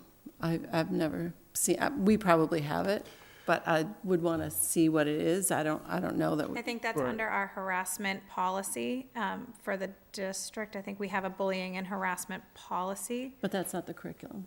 Right, so Mayor? Yeah. Mayor. Go So- ahead, yes. So you're asking the same questions. Well, the first one, you're right, it's more procedure. Yeah. And that was kind of my conversation with Desi was, can we have a separate procedure and link it to the policy? They were really, really adamant. They want it to be a policy approved by the school committee. And I tried different, options, we'll put the link, Yeah. we'll have this separate and they said, no, we want it in the policy. And they specifically said they wanted these steps for de-escalation and alternatives to physical, so. Well, Finally- I understand that, but just the fact that this is going to go into our policy manual and that we're approving it, so, what page is this? Maybe it's page 3. Number 2 says PBIS is implemented at the blank and blank schools. Right, so we gotta fix that at the Okay. Wareham Public Schools. So, Okay, you're right, there is no bullying curriculum. So that's something we're gonna have to look into. If we're gonna put this into a policy now, we're gonna have to get a curriculum. so, I'm sorry, isn't that backwards? It- I mean, it with all pro- due it- respect to a lot of, clearly a lot of work has gone into this, but this says anti-bullying curriculum is offered. And so if it's not offered, I don't feel like, well, I can't vote to approve it. So wait, let me tell you what my other questions are.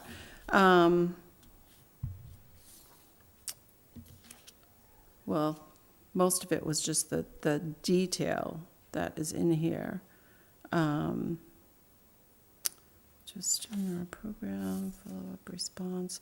So, school crisis team, that's just not a term I've heard in Wareham Public Schools. I understand what it is. Is that something that we've established? Right, yes. Okay. We have for quite some time had that. I've just never heard it. I've never heard someone say the school crisis team. I mean, maybe by a different title, that, whatever that team of people is. I think it's like crisis intervention. Right. Okay. And then under parent engagement, so we shall engage in discussions about restraint prevention at CPAC meetings. Well, we haven't, who's facilitating that? Is there a CPAC right now? I know it's very hard to get parents involved in that organization, so that, So that would be facilitated by the Director of Student Support Services at a CPAC meeting. We would have, just like we provide all the training through CPAC, we would have to do this the same way. right, but I attended a training that was put on last year, and I was the only one there. Right, yeah. So it's, I just feel like it's stating things that we should be and we will be doing, but that we're not doing now. So, I think most of it we are doing. I would say, except for the curriculum, because I asked the same thing, I went through the whole thing, and I wanted to make sure that we were doing everything in the policy. The only thing that we don't have in place yet is the curriculum. But I believe Everything there are, else, we do in some form or another. We do have in place. I believe that there are segments, I think Melissa said, in some of the health classes on bullying curriculum, but it's not a specific curriculum, it's just included in like a lot of like the health curriculums as like a topic, not necessarily as like a full curriculum.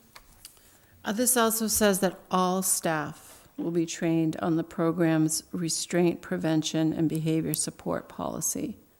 Is that done? I know maybe some or even many. It's part of the mandated training. They have to learn about restraint. Yes, they don't all go to CPI training and learn how to restrain, but they learn the general outline of the law of restraint. Okay. And that happens in the first month of school? Correct. Okay. Okay.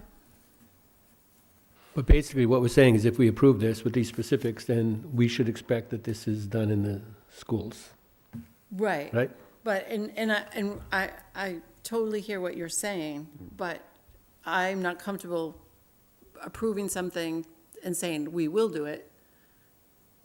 We Yeah, I should mean, you be ask a doing good it question. I already. mean, it's like, what comes first, the chicken or the egg? The Right. policy or or like, Shouldn't the policy come first? I would think so. You actually put the think you're policy right. in place first, and then we do Implement what's what in the needs. policy. That's why you have the policy, to make it Bingo. happen.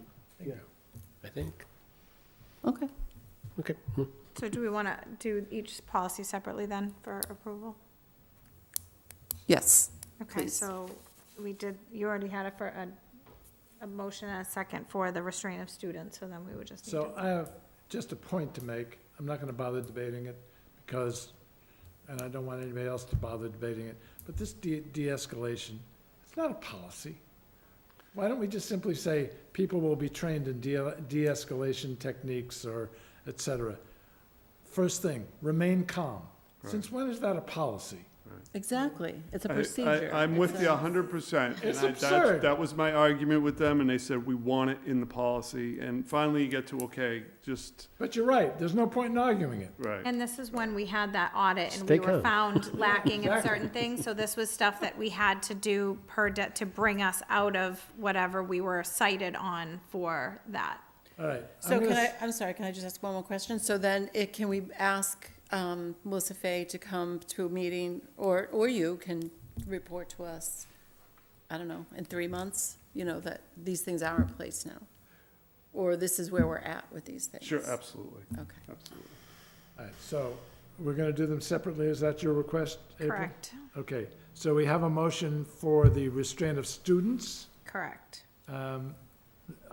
Who made that motion? Kevin and then Joyce. Okay, so we have a motion and a second. Any further discussion on the restraint of students policy? Hearing none, all those in favor? Aye. All right. Opposed? Aye. No. Okay. Abstain? Okay, that's 3-2-0. Are you That abstaining? wasn't a 2-2-1. I voted in favor. Okay, I didn't hear you vote in favor, so that, okay, So that's 3-2-0, but with respect to my colleagues that voted against, reporting back to how we have implemented this, but I also agree with Kevin, it's totally appropriate to have a policy and then to say to management, now go implement. So I'm not as uncomfortable as Joyce is, but I respect Joyce and she has a right to be uncomfortable. All right, the second policy. April. Similar need was, the changes were in red, and again, these were part of that audit that Melissa presented to us and was given to us by Desi to update this policy. There was one edit at the It did say only students, and we did have one member of the committee add, and staff in regards to confidentiality. So it had previously said, the wording from DESI just said confidentiality of students, and we had a member of the committee ask that staff's confidentiality be added to that statement as well. Other than that, all the changes were, like I said, presented from DESI as part of the audit for us to become in compliance. Yeah, I found it interesting, the number 3, during any observation, the observer shall not interact with students and/or staff. Interesting. Because it's a third part, and they're supposed to just be I a fly on understand the it, but wall. it, you They know, put a time limit on it as well, I believe. anyway. It could be a parent, too. It said if a parent wanted to observe. Yes, Yeah, right. All right. Do I have a motion to accept? so moved. A second? Second. Kevin? Any discussion? All those in favor? Hi. Aye. Aye. Opposed? Abstain? 500. Okay, and Thank you, April. that is it for policy review. The Superintendent Search Committee. Kevin? So the search committee's formed. It has been trained around confidentiality and the search protocols. The posting for the superintendent position closes tomorrow.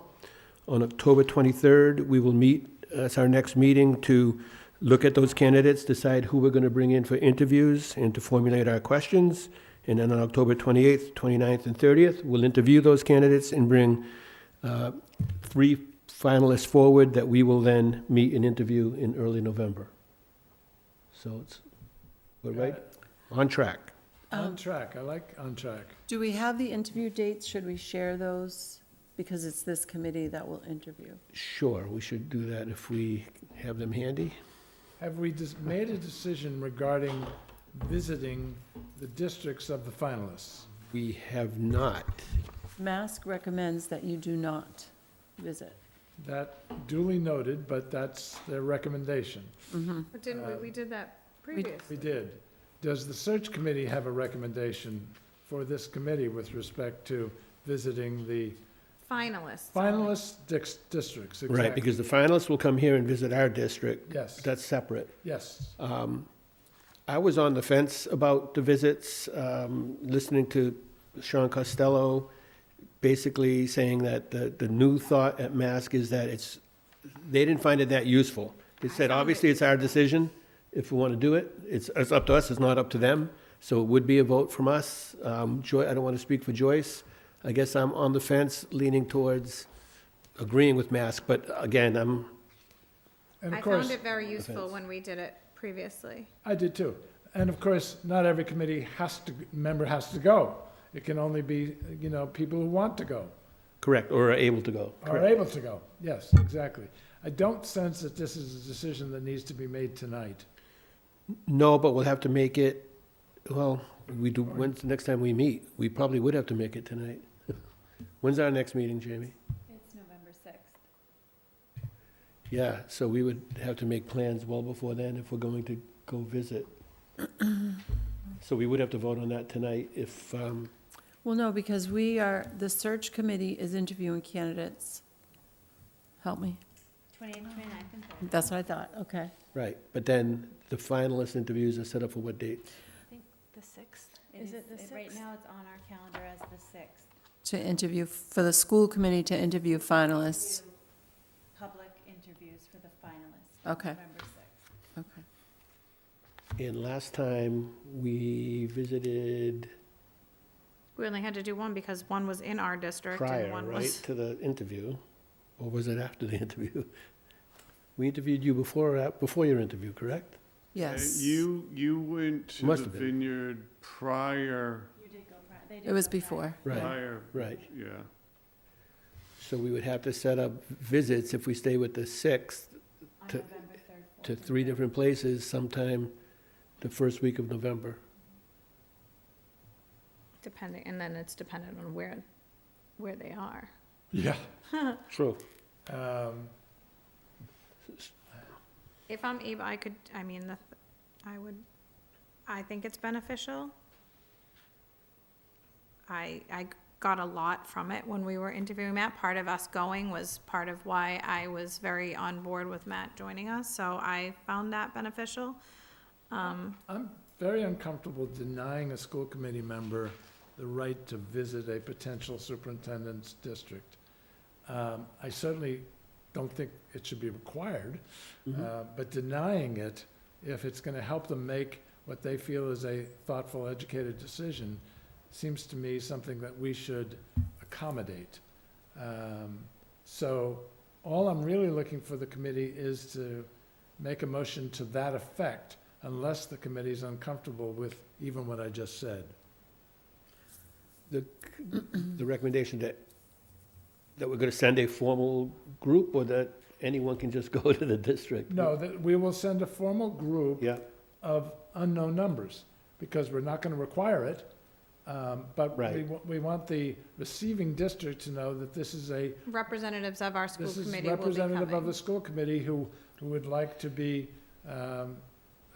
shown the district and have key individuals available for questions, et cetera, et cetera. and I know in the past, I've been on a visit in another district where they actually invited principals with Yes. them and as Yes. well, and different constituents. Is anybody uncomfortable with my feelings on this? No. Roger? Okay, so I don't think we need a vote. We just need to know from a logistics point of view. I think once we have the finalists and we know where they are, I think that might be a basis of where and who's available to go to Exactly. said district. So I think it is something that once we have the names, I know we'll get probably an email or an executive session or something, right? Because it doesn't become public. Well, these will be finalists, so it's Logistic- public. Logistically, Jamie, will this work? It will work, it will just be a very tight. Be very Tight tight. window, it's a tight, but it is what it is. We'll make it work. Okay, Whoever can will. All right. you So I good? will share that on the 23rd with Yes, Sean and the committee. okay, Okay, great. thank you. And you're all set? All set. Anything else that anybody would like to bring before the committee? Motion to What about town meeting? Oh, 27th? 27. town meeting, 27th. The only thing on the agenda affecting us is in fact the lights, That's right, we Or do the not have any Spring other Field, warrant articles. unlike the budget, for example, or other things.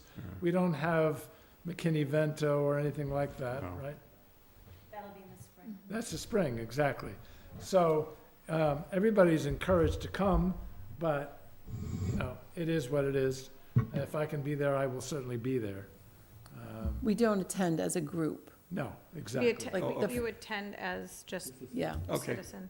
Yeah, in fact, the only person that is technically required to be there is our superintendent. Because they actually say, we're in public Take attendance. schools. Yes, they take attendance, but that's by charter that they have to. Yeah. I remember when they passed that rule, or that regulation, or whatever they call it. Okay. Motion to adjourn. You all set? Yes. Okay. I have a motion to adjourn. Do I have a second? Any objection? Aye. We're adjourned.